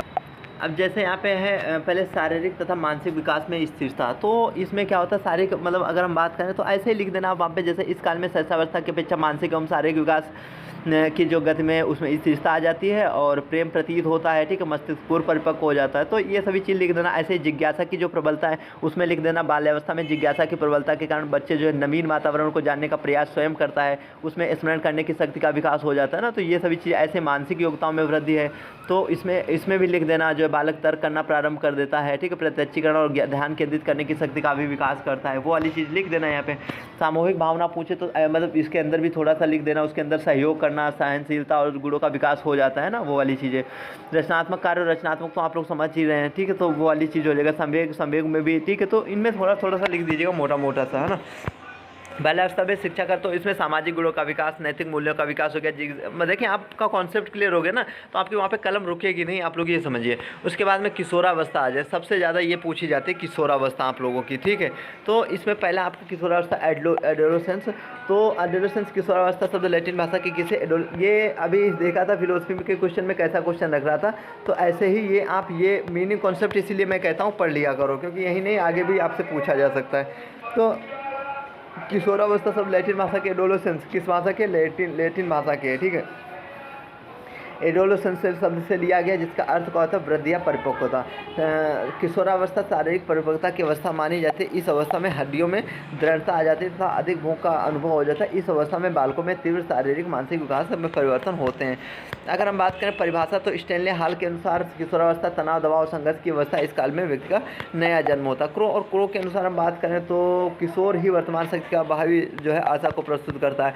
विशेषताएं देख लेना, मैंने यहाँ पे अच्छे तरीके से लिख रखी है। तो किशोरावस्था की विशेषताएं, शारीरिक विकास हो जाएगा, शारीरिक विकास में तीव्र शारीरिक परिवर्तन दिखाई पड़ते हैं किशोरों के बाल लंबाई में, ये ठीक है, कंधे चौड़े जो है होने लगते हैं और वगैरह, मतलब और सभी चीज़ें, क्या लड़के का लड़कियों में सभी चीज़ें वो वाली चीज़ें देखने को मिल जाती हैं। ठीक है, आई होप आप लोग समझ पा रहे होंगे। बौद्धिक विकास की बात करें तो बौद्धिक विकास में जैसे जो है किशोरावस्था में बुद्धि का सबसे अधिक विकास होता है। इस अवस्था में मस्तिष्क के लगभग प्रत्येक क्षेत्र में जो है पूर्ण विकास हो जाता है। उसके बाद में समाज सेवा एवं देशभक्ति की भावना, तो देशभक्ति की भावना वगैरह वो वाली चीज़ बहुत ज़्यादा रहती है। कल्पनाशीलता की भी रहती है। ठीक है, विद्रोह की प्रवृत्ति, ठीक है, विद्रोह की प्रवृत्ति हो गया। स्थिरता के साथ वीर पूजा, वीर पूजा इस अवस्था में किशोरों में वीर पूजा की प्रवृत्ति, वीर पूजा की प्रवृत्ति का मतलब ये है, कन्फ्यूज मतलब वीर पूजा मतलब किसी को मतलब आइडियल अपना मान लेना। ठीक है, जैसे आप किसी से बहुत ज़्यादा प्रभावित होकर उसे अपना आइडियल मान लेते हैं ना, तो वो वाली चीज़ उनमें रहती है। यार देखा यार बहुत अच्छा, तो उसे उस जैसा बनने की कोशिश करते हैं, है ना, कि यार मैं भी उस जैसा बन जाऊँ। तो वो चीज़ होती है वीर जो है आपकी, वो आपको कोई आदर्श व्यक्ति भी हो सकता है, राजनेता भी हो सकता है ना, कोई भी हो सकता है। उससे जो चीज़ उससे मोटिवेट हो जाता है एकदम से ना, उसके प्रति उस वैसे विचार आ जाते हैं, वो होता है वीर पूजा की प्रवृत्ति। ईश्वर एवं जो है उसे मतलब धर्म और ईश्वर के प्रति उसको बहुत आस्था भी रहती है, विचार भी, तो व्यवहार में भी उसकी भिन्नता आ जाती है। तो ये सभी चीज़ें थे। किशोरावस्था की शिक्षा का स्वरूप क्या होना चाहिए? उसे सकारात्मक शिक्षा की व्यवहार की शिक्षा देनी चाहिए, शिक्षा के विकास के लिए शिक्षा होना चाहिए। ठीक है, व्यक्तिगत भिन्नता के आधार की शिक्षा, इनके बारे में थोड़ी सी चीज़ें आप लोग लिख दीजिएगा अगर पूछता है आपकी समस्याएं, और ये जरा ज़्यादा पूछ लेता। तो समस्याएं में पारिवारिक संबंधों एवं सामाजिक समायोजन में संबंध स्थापित करना, विद्यालय में समायोजन संबंधी समस्या हो जाएंगी। ठीक है, मादक वस्तुओं के सेवन की समस्या, वास्तविक, तो ये सभी चीज़ें आप लोग यहाँ पे देख रहे हैं। वंशानुक्रम अभी मैंने बताया, जहाँ पे वंशानुक्रम देखने को मिले वहाँ पर्यावरण जरूर देखना, मतलब जहाँ पे पर्यावरण मिले वहाँ पे वंशानुक्रम पर्यावरण दोनों आ जाएंगे, है ना, वाली चीज़ शारीरिक विकास के वगैरह में। तो ये सभी चीज़ें हैं, एक एक दो लाइन के बारे में लिख देंगे, बहुत जगह। मानव अभिवृद्धि एवं विकास के सिद्धांत, ये मैंने अभी आप लोगों को बताया था क्योंकि ये इंपॉर्टेंट है, इस वजह से मैंने यहाँ पे। अब देखो परस्पर संबंध का सिद्धांत, मतलब यार कभी ये पूछ भी लेता है, 2019 में पूछा गया, उससे पहले 10-11 में पूछा गया था। ठीक है, देन तब से अभी नहीं पूछा गया। अगर आपसे पूछ लेता तो इसके बारे में थोड़ा सा आप लोग मतलब ये सिद्धांत याद कर लीजिएगा, इनके बारे में तो आप लिख सकते हो। जैसे परस्पर संबंध का सिद्धांत, तो परस्पर जो आपको पहले सिद्धांत जो होता है, ठीक है, इसके बारे में जैसे मतलब जो इसमें होते हैं विभिन्न प्रकार के जो परस्पर संबंध, मतलब शारीरिक विकास है, मानसिक भावात्मक वो वाली चीज़ है ना, उसमें संबंध पाया जाता है। ठीक है, तो कोर वो वाली चीज़ हो जाती है इसमें। उसके बाद में व्यक्तिगत विभिन्नता का सिद्धांत, तो व्यक्तिगत विभिन्नता के सिद्धांत में भी मतलब थोड़ा सा लिख दीजिएगा इसमें। ठीक है, ये मैं अलग से वीडियो एक छोटी सी बना दूंगा जिसमें समझा दूंगा, या इससे पहले मैंने बताई होगी उसमें मैंने बताया होगा। वंशानुक्रम और वातावरण की जो इनके समान प्रतिमान का सिद्धांत है ना, ये बहुत यार सरल है आप लोगों के लिए। ठीक है, पेडालॉजी में सब पढ़ेंगे, आगे काम आएंगे आपके सीटेट में बहुत अच्छे तरीके से ये सब। ठीक है, रेखीय विकास ये सब हो जाएगा। अब यहाँ से आपका क्वेश्चन ये शॉर्ट लॉन्ग दोनों में आ जाता है। अब आप बोलेंगे लॉन्ग में जब ये अगर क्वेश्चन पूछता है तो आप आगे विकास की अवस्था मतलब कुछ लगा के पूछता है, राइट है। तो हम लोग अब पढ़ेंगे जीन पियाजे का संज्ञानात्मक विकास का सिद्धांत। ये क्वेश्चन आपको लॉन्ग शॉर्ट में आता है, लॉन्ग में मैंने अभी बताया 2 क्वेश्चन मतलब जोड़ के थोड़ा सा बनाता है, राइट है। बट सीधे आपसे 4 नंबर पे पूछ देगा, अदरवाइज थोड़ा बहुत घुमा फिरा के क्वेश्चन पूछ देगा, लेकिन संज्ञानात्मक विकास मिल जाए तो समझ लेना भाई साहब यही बैठे हुए हैं। ठीक है, कौन है? जीन पियाजे भाई साहब। ठीक है, पियाजे चाचा भी बोलते हैं इन्हें। ठीक है, जीन पियाजे को विकासात्मक मनोविज्ञान का प्रेरक माना जाता है। किसका? विकासात्मक मनोविज्ञान का प्रेरक माना जाता है। पियाजे ने संज्ञानात्मक पर बल दिया, संज्ञानात्मकता। ठीक है, क्या होता है संज्ञानात्मकता? आप लोग कमेंट करके बताओ, जो लोग सीरियसली पढ़ रहे हो बताओ कमेंट करके क्या होता है। संज्ञानवादी विकास सिद्धांत का प्रतिपादन किया। पियाजे का मानना था कि व्यक्ति के विकास के उसका बचपन एक महत्वपूर्ण भूमिका अदा करता है। पियाजे का सिद्धांत विकासी अवस्था सिद्धांत कहलाता है। अगर आपसे पूछ दे विकासी अवस्था सिद्धांत के जो है अवस्थाओं मतलब अवस्थाओं या इसे मतलब विकास का वर्णन कीजिए सिद्धांत का, तो समझ रहा है यही पूछा गया आपके से। ठीक है, ये मतलब जो भी है। तो इन्होंने यहाँ पे 4 अवस्थाएं बताई, 4 अवस्थाओं का इन्होंने उल्लेख किया है। ठीक है, विकास की जो 4 इन्होंने बोला कि जो विकास की होती है वो 4 अवस्थाएं होती है, संज्ञानात्मक विकास की मतलब 4 अवस्थाओं का। तो ये चारों अवस्थाएं एक दूसरे पर आश्रित होती हैं तथा निरंतर चलती रहती है। जिसमें पहला है संवेदी गामक अवस्था, मतलब सेंसरी मोटर स्टेज। वो कब से कब तक होती है? जन्म से 2 वर्ष तक होती है, ठीक है, ये ध्यान रखना। पूर्व संक्रियात्मक अवस्था होती है, प्री ऑपरेशनल स्टेज, वो 2 से 7 वर्ष होती है। मूर्त क्रिया की बात करें या प्रत्यक्ष संक्रियात्मक अवस्था, तो वो होती है आपके 7 से 11 तक, ठीक है, कॉन्क्रिएट जो ऑप्शनल स्टेज। उसके बाद में औपचारिक संक्रियात्मक अवस्था, ठीक है, फॉर्मल ऑपरेशन स्टेज, तो 11 से वयस्क अवस्था, ठीक है। तो ये है, अब इसमें हम लोग देखेंगे, ये एक डायग्राम के माध्यम से यहाँ पे सॉरी डायग्राम नहीं, फिगर है ये। तो संज्ञानात्मक वयस्क की अवस्थाएं, ठीक है, संवेदी गामक अवस्था 2 वर्ष, ठीक है, 2 से 7 वर्ष हो गया, ये भी मैंने आप लोगों को बता दिया। औपचारिक संज्ञानात्मक अवस्था ये हो गया, है ना, पियाजे का संज्ञानात्मक विकास का सिद्धांत। जब वहाँ पे आप करना तो आप ऐसे, जैसे ये बना हुआ ऐसे वगैरह डायग्राम बना देना, या ऐसे ऐसे करके कैसे भी अच्छा सा बना दिया करो ना, जो चीज़ यहाँ पे कॉन्सेप्ट क्लियर हो। अब संवेदी जो पेशी अवस्था है, जो मतलब 0 से 2 वर्ष, तो यहाँ पे इस अवस्था में बच्चा किसी वस्तु को देखकर सुनकर ज्ञान प्राप्त करता है। पियाजे के अनुसार जन्म से 2 वर्ष तक की आयु के बालक अपनी इंद्रियों द्वारा प्राथमिक अनुभव प्राप्त करते हैं। शिक्षकों को पता चलता है कि चीज़ें ना दिखाई देने पर भी मौजूद हैं, राइट है। तो ये छोटा सा है, आई होप, मतलब इसमें कुछ है ही नहीं। बच्चे प्रतीकाल के रूप में सोचना शुरू कर देते हैं, अपनी वस्तुओं का प्रतिनिधित्व करने के लिए शब्दों और चित्रों का प्रयोग करने से। ये वही चीज़ें आप लोगों को पता होगा, 2 से 7 साल तक क्या बच्चा कर सकता है, क्या क्या नहीं कर सकता, वो वाली चीज़ है ना। तो फिर 7 से 11 तक क्या कर सकता है, वही चीज़ें यहीं पे सारी दी हुई। फिर 11 से जो आप जो है हो जाते हैं, वो बस एक मोटा सा एक बार देख लेना। स्कीमा कभी कभी 2 नंबर से आपसे पूछ लेता है, स्कीमा, ठीक है। तो स्कीमा का, स्कीमा से तात्पर्य ऐसी मानसिक संरचना था जो व्यक्ति विशेष के मस्तिष्क में सूचनाओं को संगठित तथा व्यवस्थित करने हेतु विद्यमान होती है। या स्कीमा 2 प्रकार की होती है, पहला साधन, दूसरा कौन सा, जटिल साधारण होगा, साधन, ठीक है, दूसरा साधारण स्कीमा, मतलब यहाँ पे गलत लिख गया, पहला साधन है साधारण होगा, ठीक है, दूसरी जटिल। तो साधारण स्कीमा मोटर कार या खिलौने की स्कीमा से समझा जा सकता है। इसी प्रकार आंतरिक का निर्माण कैसे हुआ, स्कीम जटिल स्कीमा का उदाहरण होगा, अर्थात, ठीक है, मतलब ये क्या, अंतरिक्ष का निर्माण कैसे हुआ, ये जटिल हो गया, ठीक है। तो खिलौने ये सब साधारण में आ गया, तो ये सब है। उसके बाद में आता है आपका अभिप्रेरणा, ठीक है। तो अधिगम आप लोगों को पता ही है, अधिगम क्या है। अधिगम एक जीवन पर्यटन चलने वाली प्रक्रिया है। आदमी इंसान जब से पैदा होता है और जब तक मरता तब तक वो सीखता ही रहता है कुछ ना कुछ। कोई ज़रूरी नहीं कि वो यहीं से सीखे।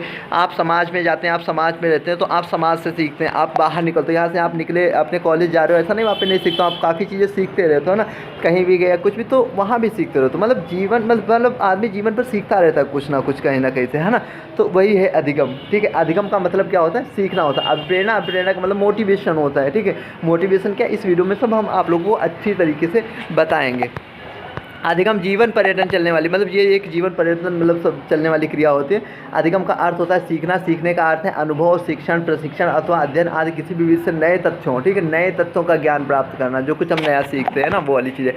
सीखना मनुष्य की जन्मजात प्रकृति है, ठीक है। मनोविज्ञान में सीखने मतलब अधिगम का प्रयोग 2 रूपों में किया जाता है। एक तो प्रक्रिया मतलब प्रोसेस के रूप में, दूसरा प्रोडक्ट के रूप में, ठीक है, प्रक्रिया और परिणाम के रूप में। मनोवैज्ञानिकों की दृष्टि से सीखने का तब तक कोई अर्थ नहीं जब तक उससे मनुष्य में मतलब व्यवहार में परिवर्तन नहीं होता है, ठीक है। परिभाषा देख लेना, क्रो और को, यार मैंने बताया ना, आप लोग इंग्लिश में जरूर लिख दिया करो। तो जैसे यहाँ पे दिया हुआ है क्रो एवं क्रो के अनुसार पहली परिभाषा है, तो ज्ञान, आदत एवं अभिवृत्तियों के अर्जन को ही क्या बोला गया, अधिगम। Learning is the equation of habits, knowledge and attitudes, ठीक है। गेट्स के अनुसार अनुभव और प्रशिक्षण द्वारा व्यवहार में परिवर्तन करना ही क्या है, अधिगम है। वुडवर्थ के अनुसार अगर हम बात करें तो सीखना विकास की प्रक्रिया है। वुडवर्थ मतलब सीखने क्या है, एक विकास की प्रक्रिया है। अधिगम की प्रकृति एवं विशेषताओं के बारे में लिख देना, ठीक है।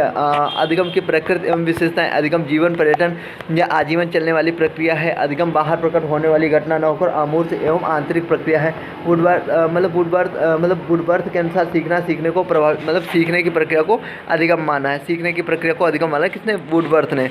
सीखना पर्यावरणीय अनुकूलन में सहायता करता है। अधिगम सामूहिक एवं व्यक्तिगत दोनों हैं, ठीक है। उसके बाद में अगर हम बात करें तो ये आता है अधिगम विकास का आधार है। अधिगम वातावरण की उपज है। इनके बारे में थोड़ा सा लिख सकते हो आप लोग, है ना। अधिगम उद्देश्यपूर्ण होता है, किसी उद्देश्य से ही सीखा जाता है ना, समायोजन भी, वो वाली चीज़ें सब।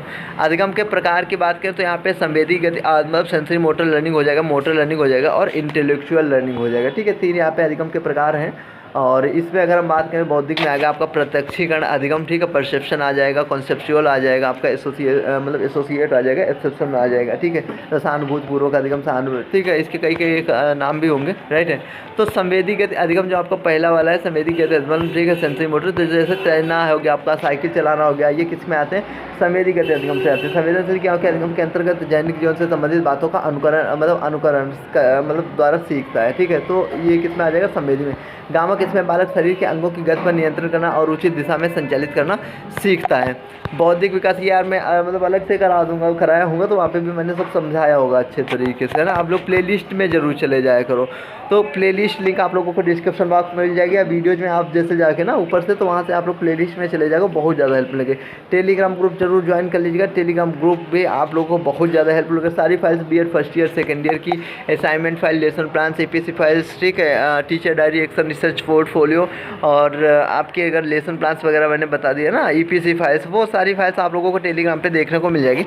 डिस्क्रिप्शन बॉक्स चेक करेंगे तो डिस्क्रिप्शन बॉक्स में भी मैंने एक फाइल की लिंक जो है जनरेट करके बहुत अच्छे तरीके से दे रखी है, तो आप लोग उसे ज़रूर देख लिया करो, ठीक है। और आपको जैसे प्रीवियस पेपर्स वगैरह जो बच्चे करना चाहते हैं, पहली बात तो जो मैं इंपॉर्टेंट क्वेश्चन बताता हूँ वही था। प्रीवियस के लिए आप मैंने वीडियोज़ बना रखी बीएड प्रीवियस पेपर्स के नाम से, उसमें आप देखेंगे लगभग सारे सब्जेक्ट के आपके 5-5, 6-6 साल के प्रीवियस ईयर क्वेश्चन पेपर्स मिल जाएंगे, है ना। अब आते हैं हम लोग अधिगम को प्रभावित करने वाले कारक कौन कौन से हैं जो अधिगम को प्रभावित करते हैं। तो यहाँ पे देख लेते हैं अधिगम को प्रभावित करने वाले कारक। तो अधिगम को प्रभावित करने वाले कारक जैसे शारीरिक और मानसिक स्वास्थ्य। अब यार ये इतने आप पहली बात तो समझिए, अधिगम होता है सीखना। कौन कौन से कारक हैं जो सीखने को प्रभावित करते हैं, राइट, वो वाली चीज़ हो सकती है। अब आप लोग देखिए इसमें सारी जो हेडिंग्स हैं इतने आप लोगों ने देख लेना, मोटा मोटा सा आप लोग अभी भी टाइम है लिख सकते हो, लिख के देन आप एक बार समझ सकते हो, ठीक है। तो शारीरिक और मानसिक स्वास्थ्य, यदि आप यार शारीरिक रूप से या मानसिक रूप से स्वस्थ नहीं होंगे तो क्या आप अधिगम कर पाएंगे, सीख पाएंगे, नहीं सीख पाएंगे ना, तो वाली चीज़ है, ठीक है। ऐसे ही परिपक्वता, अगर आप मानसिक रूप से परिपक्व नहीं या शारीरिक रूप से, ठीक है, तो आप क्या सीख पाएंगे, नहीं सीख पाएंगे। अभिप्रेरणा, अगर आप मोटिवेट ही नहीं है किसी चीज़ के प्रति, सीख पाएंगे, नहीं सीख पाएंगे, वो वाली चीज़ है। ऐसे रुचि, अगर आपकी किसी चीज़ में है तभी तो आप सीख पाएंगे, अगर रुचि ही नहीं उस चीज़ में रखते हो तो कैसे सीख पाएंगे, नहीं सीख पाएंगे ना। ऐसे अवधान हो गया, ठीक है, अवधान और अधिगम का समय व थकान, यदि आप थके हुए महसूस करते हैं, ठीक है, तो वो वाली चीज़ फिर उसमें सीखने की इच्छा या सीखने की इच्छा होगी तभी आप सीख पाएंगे। अगर सीखने की इच्छा नहीं है, कोई कितना भी सिखाए, आप सीख सकते हैं, नहीं सीख सकते हैं। सीखने की विधि, ठीक है, वो हो गया, वातावरण हो गया, आपका अध्यापक की भूमिका, बस मोटा मोटा सा इसमें लिख देना, इसमें इतना कुछ है ही नहीं। उसके बाद में अधिगम की प्रभावशाली विधियाँ, ठीक है। तो अधिगम सीखने की जो प्रभावशाली विधियाँ वो कौन कौन सी हैं, तो पहला है करके सीखना, ठीक है, लर्निंग बाय डूइंग। एक मिनट, क्या हुआ यार इसमें, अब यहाँ पे आता है जैसे इसमें अधिगम की प्रभावशाली विधियों में पहले आता है करके सीखना, लर्निंग बाय डूइंग। मैंने आपको बताया भाई, जो बंदा करके सीखेगा वो ज़्यादा सीखेगा, करके सीखेगा। समझ पा रहे हो मैं क्या रहा हूँ, जो बंदा कोई चीज़ करके सीखेगा वो ज़्यादा सीखेगा, आम बात है ना। अनुकरण द्वारा, अनुकरण का जैसे आप क्लास टीचर देखते हैं, जैसे छोटे बच्चे क्या होते हैं, जैसे क्लास में आप देख रहे हैं टीचर आ गया तो पढ़ा रहा, उसको यार थोड़ा मॉडल अच्छा लगा ना, वो वाली चीज़ तो उसकी कॉपी कर लेते हैं ना, वो वाली चीज़ की मुझे भी ऐसा करना, वो चीज़ अनुकरण होती है। ऐसे निरीक्षण करके सीखना होता है, ऑब्जर्वेशन करना है ना, ऑब्जर्वेशन करना। पेडालॉजी पढ़ाऊँगा वहाँ ये सभी अच्छी चीज़ें अच्छी तरीके से आप लोगों को समझाई जाएंगी, है ना, ये चीज़ें। और उसके बाद में बोले अधिगम के नियम, ठीक है, अधिगम या सीखना, ठीक है। तो सीखने के कौन कौन से नियम है, टाइम के आपसे पूछ सकता है सीखने के नियम। मैंने अभी आप लोगों को बताया, ये इंपॉर्टेंट क्वेश्चन बन जा रहा है इस बार, और मैराथन देख ली तो आप लोगों ने समझ लो काफ़ी कुछ देख लिया है। अब अधिगम या सीखने के नियम, टाइम के सीखने के नियम, यहाँ पे इन्होंने 2 तरीके के नियम बताए थे। पहला था इनका जो है गौड़ नियम, मुख्य नियम, दूसरा गौड़ नियम। गौड़ नियम जो मुख्य नियम में इन्होंने बताया था वो बताया था, 1 मिनट, यहाँ पे देख रहे हो, जैसे ये यहाँ पे डायग्राम लगा हुआ है, ठीक है, आप ऐसे बना सकते हो। अगर आपसे पूछा जाए थायराइड के सीखने के नियम, ठीक है, तो ऐसे बना सकते हो। कुल मिला के आपकी वहाँ पे कॉपी अच्छी लगनी चाहिए, ठीक है, आप समझ सकते हो मैं क्या, कोई ज़रूरी नहीं ऐसे ही बनाओ, कैसे भी बनाओ, बट कॉपी वहाँ पे जो चीज़ लिखो, जो चीज़ वो थोड़ा सा करते रहा करो, थोड़ा बहुत उसमें नया नया, ताकि एग्जामिनर पढ़ता नहीं है, कॉपी पढ़ाई जाती है उससे, ठीक है, तो वो काम किया करो वहाँ पे। अधिगम के नियम, ठीक है, तो थायराइड के सीखने के नियम अगर हम बात करें तो अधिगम के मुख्य नियम हो गया, अधिगम के गौण नियम, ठीक है। तो मुख्य नियम में यहाँ पे आपके 3 आ जाएंगे, वो आ जाएंगे तत्परता का नियम, अभ्यास का नियम, प्रभाव का नियम, ठीक है। तत्परता का नियम लॉ ऑफ रीड लाइन्स हो जाएगा, ठीक है, गलत दिख गया लग रहा कुछ, लॉ ऑफ एक्सपीरियंस हो जाएगा। प्रभाव का नियम लॉ ऑफ इफेक्ट, ठीक है। तो अधिगम के मुख्य नियम में ये 3 आ जाएंगे आपको। और कभी कभी तत्परता और अभ्यास में जैसे अंतर पूछ लेता, तत्परता का अभ्यास या ये किसने दिया, वेरी शॉर्ट में पूछ सकता है ना, वो वाली चीज़ है। अधिगम के गौण नियम तो बहुत मतलब बहु अनुक्रिया का नियम हो जाएगा, मानसिक स्थिति अथवा मनोवृत्ति का नियम वगैरह, ठीक है। तत्वों की पूर्ण सामर्थ्यता का नियम, सदृशता मतलब सदृशता अनुकूलन का नियम, ये वगैरह आ जाएंगे, हम आगे देखते हैं। अधिगम के मुख्य नियम में 3 होता है। तत्परता का नियम नाम से ही पता चल रहा है, इस नियम के अनुसार व्यक्ति शारीरिक और मानसिक रूप से तैयार होने के बाद ही सीख सकता है, मतलब जब तत्पर रहेगा तभी सीख सकता है। भाटिया के अनुसार इन्होंने परिभाषा दी थी, तत्पर होना मतलब किसी कार्य को आधा कर लेना। अगर आप किसी चीज़ को करने के लिए पूरी तरीके से मतलब तत्पर हैं यार, पूरी तरीके से मोटिवेट हैं, पूरी तरीके से मतलब इच्छा रखते हैं, पूरी तरीके से रुचि रखते हैं, तो आप आधी तो पहले समझ लो सीख गए। ऐसा किसने बोला? भाटिया ने बोला है, ठीक है। तो तत्परता मतलब आप तत्पर हो गए अगर किसी चीज़ को सीखने के लिए, तो आप वो चीज़ आधी तो पहले ही सीख गए, है ना, वही चीज़। अब अधिगम को प्रति बालकों की जिज्ञासा उत्पन्न करना आवश्यक है, ठीक है। कक्षा में नवीन ज्ञान प्रदान करने से पहले बालक को मानसिक रूप से तैयार करना चाहिए। ज़बरदस्ती कार्य कराने से उसकी भावनाओं का दमन होता है और सीखने के प्रति इच्छा शक्ति में कमी आती है, ठीक है। अभ्यास का नियम, थार्नडाइट के इस नियम के अनुसार कोई भी क्रिया बार बार दोहराने से उससे संबंध स्थापित हो जाता है। कई बार अभ्यास करने से अधिगम सरल हो जाता है और इससे क्या है, कुशलता भी प्राप्त होती है। उसके बाद में प्रभाव का नियम, ठीक है। ये कौन सा? अभ्यास। अरे यार, जब आप किसी कार्य का बार बार अभ्यास करोगे तो वो वाली चीज़ है ना। अब इसका प्रभाव का नियम इस सिद्धांत के अनुसार किसी कार्य को करने से अच्छा धनात्मक प्रतिफल मिलता है तो वह कार्य बार बार, ठीक है, इच्छा होती है और कार्य के परिणाम स्वरूप व्यक्ति में सुख के चयन, ठीक है, आसानी होती है। सफलता मिलने पर व्यक्ति कार्य को दोबारा करने का प्रयास नहीं करेगा, मतलब असफलता मिलने पर होगा ना, असफलता मिलने पर। तो ये प्रभाव का नियम है, जब आप कोई चीज़ अच्छी करोगे, फीडबैक वगैरह मिलता है तो वो वाली चीज़ भी हो जाती है यहाँ पे। अधिगम के नियम की बात करें तो यहाँ पे हिल्डगार्ड ने अपनी पुस्तक थ्योरीज ऑफ लर्निंग, ये पुस्तक आपसे वेरी शॉर्ट में क्वेश्चन में पूछ सकता है, थ्योरीज ऑफ लर्निंग पुस्तक किसकी है, तो आपको पता होना चाहिए। नोट्स से पढ़े हैं ना, तो मैंने बताया कोई क्वेश्चन छूटेगा आपका नहीं, यही तो ये चीज़ें हैं ना। वहाँ पे मैंने एक एक चीज़ दे रखी है, आप मॉडल बुक्स में पढ़ते रहो, ऊपर से निकलता रहेगा काफ़ी चीज़ें, है ना, वो वाली चीज़ वहाँ पे चीज़ें मिलेंगी नहीं आपको। बुक वगैरह आपको लगता है कि यार नोट्स भाई बनाने में टाइम लगता है काफ़ी, तब जाके कहीं जाके बनते हैं, समझ लो, बहुत ज़्यादा टाइम देना पड़ता है। और ये किताबी भाषा लिख दो या वो वाली भाषा लिख दो, ये भाई साहब वो वाली चीज़ नहीं होती है, ठीक है। जो लोग करते हैं वो करते होंगे। हिल्डगार्ड ने अपनी पुस्तक, मैंने आप लोगों को बता दिया, थार्नडाइट का उद्दीपक अनुक्रिया सिद्धांत हो गया, पावलो का शास्त्रीय अनुबंधन का सिद्धांत, कोहलर। देखिए यहाँ पे जो अधिगम के सिद्धांत है, इससे एक क्वेश्चन आपसे आएगा, अधिगम से आप क्या समझते हैं? अधिगम के प्रमुख सिद्धांत का वर्णन करते हो, मतलब किसी एक सिद्धांत दे सकता है, जैसे कोहलर हो गया, ठीक है। अब कोहलर का मैंने आप लोगों को बताया, इसका कई नामों से जाना जा सकता है, अंतर्दशा द्वारा सिद्धांत, और कई नाम से जाना जाता है, जो कि मैंने पढ़ा। तो इसे आप इस बात तैयार कर लें, थार्नडाइट तैयार करें। देखो पावलो इसके अभी मैं आप लोगों को बताऊँगा, भूलोगे नहीं आप इन्हें भी, ठीक है, बट मोटा सा इन्हें देख लेना। बट ये इस बार बहुत ज़्यादा इंपॉर्टेंट और थार्नडाइट वाला मतलब है, पहला नंबर इसे देंगे हम, दूसरा इसे देंगे, ठीक है। बाकी पावलो स्किनर में से तो आ जाए कोई भी, तो कोई नहीं वो, ठीक है। अब देखो थार्नडाइट का उद्दीपक अनुक्रिया सिद्धांत, तो इसे हम सबसे पहले देखते हैं कि क्या है इनका सिद्धांत, ठीक है। तो एल्बर्ट मतलब इनका नाम मतलब इन्होंने एडवर्ड एल थार्नडाइट ने अपनी पुस्तक एनिमल इंटेलिजेंसी 1898 संबंधवाद का प्रतिपादन किया, ठीक है। तो अगर आपसे ये पुस्तक का नाम ही पूछ सकता है, ठीक है, तो ये पुस्तक किसकी आप लोगों को पता होनी चाहिए, यहाँ नहीं तो आगे पूछा जाएगा, ठीक है। मैंने नोट्स यार इतनी अच्छी तरीके से रखे, आप आगे कहीं भी जाओगे ना तो वहाँ आपके काम ही आने वाले, ये चीज़ समझिए, क्योंकि आप एजुकेशन में घुस रहे हो, सभी चीज़ें छूटने वाली हैं नहीं आपसे, तो वहाँ आपके काम आएंगे। तो एनिमल इंटेलिजेंसी 1898 में संबंधवाद का प्रतिपादन किया। संबंधवाद से अभिप्राय उद्दीपक के साथ अनुक्रिया का संबंध बना था। उद्दीपक अनुक्रिया के क्या होता है, उद्दीपक क्या होता है, अनुक्रिया, ये चीज़ हम लोग समझेंगे, ठीक है। और अगर अलग से मैंने इसे वीडियो इस पर बनाई है, मतलब मैंने डाली हुई थी, जिसमें मैंने अच्छा तरीके से बताया हुआ था, ठीक है। और ग्रुप में मैंने व्हाट्सअप ग्रुप में उस वीडियो को शायद भेज दिया होगा, कल नहीं भेजा होगा तो शायद देख लेंगे, भेज पास देंगे, ठीक है। अदरवाइज प्लेलिस्ट में आपको मिल जाएगी। इस सिद्धांत को निम्नलिखित नामों से जाना जाता है, जैसे आपसे सहचारी का सिद्धांत पूछे, प्रयत्न और भूल का सिद्धांत पूछे, अड़ुवादी सिद्धांत पूछे, संबंधवाद का सिद्धांत, सीखने का सिद्धांत, उद्दीपक।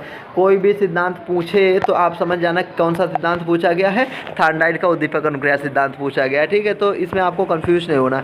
इस अनुक्रिया सिद्धांत को एसआर थ्योरी के नाम से, ठीक है, एसआर थ्योरी का सिद्धांत या त्रुटि का सिद्धांत भी कहा जाता है। एक मिनट, तो ये है, इसे हम लोग थोड़ा सा देख ले रहे हैं, ठीक है। ये क्या है, बिल्ली है, पिंजरा है, ठीक है, बिल्ली पिंजरे में बंद है, इसे उछल कूद करते हैं, ठीक है। तो अच्छे तरीके से समझेंगे, और हम चाहें तो इसे केवल समझा सकते हैं कहानी के रूप में आपको, बट मैं नोट्स से आपको यहाँ पे पढ़ के बताऊँगा, देन आपको पता चल जाएगा कि नोट्स कैसे हैं, वो वाली चीज़ है ना। तो ऐसे ही नोट्स में लिखा हो। अब देखो ये है इस सिद्धांत का परीक्षण, ठीक है। थार्नडाइट ने एक बिल्ली, भूखी बिल्ली पर, ठीक है, तो इन्होंने किस पे किया, तो यार जिसको बिल्ली मिली उसने बिल्ली पे कर दिया, जिसको कुत्ता मिला कुत्ते पे कर दिया, जिसको चूहा मिला चूहे पे कर दिया, जिसको बंदर मिला बंदर पे कर दिया, मतलब कबूतर मिला, वो वाली चीज़ चल रही है, समझ लो। सारा एक्सपीरियंस मतलब कर दो, वो वाली चीज़ है, लेकिन देखना है वो वाली चीज़ कर दिया ना, और नहीं मिला तो लोगों ने अपने लड़के पे ही कर दिया है। तो ऐसे ऐसे लोग हुए हैं, आप लोग समझिए थोड़ा इस चीज़ को अच्छे तरीके से, ठीक है। आप भी किसी पे करना। प्रयत्न और भूल का सिद्धांत, इस सिद्धांत का परीक्षण थॉर्नडाइक ने। आप लोग यहाँ तक वीडियो देख चुके हो तो कमेंट करके बताओ, ठीक है, और मतलब बताइए कमेंट करके, ठीक है, कुछ भी कमेंट कीजिए, वीडियो अच्छी लग रही है या वो वाली चीज़ है, पेपर्स कैसे चल रहे हैं, अच्छे है, वो वाली सभी चीज़ें आप कुछ भी बता सकते हो अपनी मतलब बता सकते हो, बट फीडबैक उधर से आता है, मतलब रिस्पांस कुछ ना कुछ आता रहना चाहिए ताकि पता चले कि हाँ आप लोग यहाँ पे सच में मतलब पहुँच चुके, देखते हो कि स्किप करके वो वाली चीज़ें है ना। इस सिद्धांत का परीक्षण थॉर्नडाइक ने एक जो है भूखी बिल्ली पर किया, ठीक है। हाँ, उन्होंने बिल्ली को एक पिंजड़े, देखो एक मिनट, ये हुआ क्या है, ये आप इसके माध्यम से देख पाएंगे, ये डायग्राम अगर ये सिद्धांत आता है आपसे, ठीक है, तो इसका आप डायग्राम मतलब ये जो फिगर है ना, एक पिंजड़ा बना देना वहाँ पे, उसके अंदर बिल्ली कर देना। अब बिल्ली तो अच्छे से हो सकता है, लड़कियाँ तो बना लेकिन लड़के नहीं, आप लोग कुछ भी बिठाल के उसे वहाँ पे लिख देना कि ये बिल्ली है, ठीक है, एक मांस का टुकड़ा लिख देना, ये बिल्ली हो जाएगी, एक चटकनी लगा देना, एक इधर दरवाज़ा कर देना, है ना, तो इधर जो है बक्सा रख देना, उसके नीचे लिख देना क्या है, प्रयत्न और भूल का सिद्धांत है, और ये आप पैर रख रहा है, ये दिख रहा है ना, इससे आप लोग पूरा समझ जाएंगे ये क्या कर रही है, ठीक है। तो ऐसे आप लोगों को वहाँ पे अभी ये पता लगे, आपसे पूछ दिया थॉर्नडाइक का उद्दीपक अनुक्रिया सिद्धांत, आप लिख के आ गए हो, थ्योरी हो गया काम ना, फिर बोलोगे सर नंबर नहीं आए, नंबर कैसे आएंगे, आप ऐसे फिगर बना के आइए ना, उसमें वहाँ पे बताइए उसे, समझाइए उसे, ठीक है, तब वो समझेगा कि हाँ सच में तुमने पढ़ा है, तुम्हें पता है वो वाली चीज़, वरना लिख के तो फिर सब आते हैं ना, वो वाली चीज़ हो जाती है। अगर यार कुछ अच्छा लाना है तो अच्छा तो करना पड़ेगा वहाँ पे, है ना कि वैसे ही, बाकी तो थ्योरी तो सब लिख के ही आएंगे, है ना, कि चल रहा है इस सिद्धांत का परीक्षण। और आपने अगर डायग्राम बनाया है पेपर्स में तो कमेंट करके बताओ कि मैं डायग्राम बना के आया हूँ या आई हूँ, ठीक है। इस सिद्धांत का प्रतिपादन थॉर्नडाइक ने एक भूखी बिल्ली पर किया था। उन्होंने बिल्ली को एक पजल मतलब पजल बॉक्स में अगर हम बात करें तो पिंजड़े में बंद कर बाहर से मांस का मछली का टुकड़ा रख दिया। पिंजड़े का दरवाजा एक खटकने के खुलने के बाद खुलता था। बिल्ली के लिए भोजन क्या था, उसमें उद्दीपक था। भोजन को देखकर बिल्ली व्याकुल हो जाती है और वह प्रतिक्रिया करना प्रारंभ कर देती है। अनेक बार अगर हम बात करें अनेक बार बाहर निकलने का प्रयास करने के बाद संयोगवश अचानक एक उसका जो पंजा है खटके पर पड़ गया और वह खटके पर पड़ते पड़ते क्या होता है वो दरवाज़ा खुल जाता है। ठीक है, तो थॉर्नडाइक ने इस प्रयोग को बार बार दोहराया और हर बार त्रुटियों की कमी आई। जैसे ही वो किया तो उसका अचानक एक बार पड़ा, वो जान ही नहीं पाया पैर कहाँ पे पड़ा।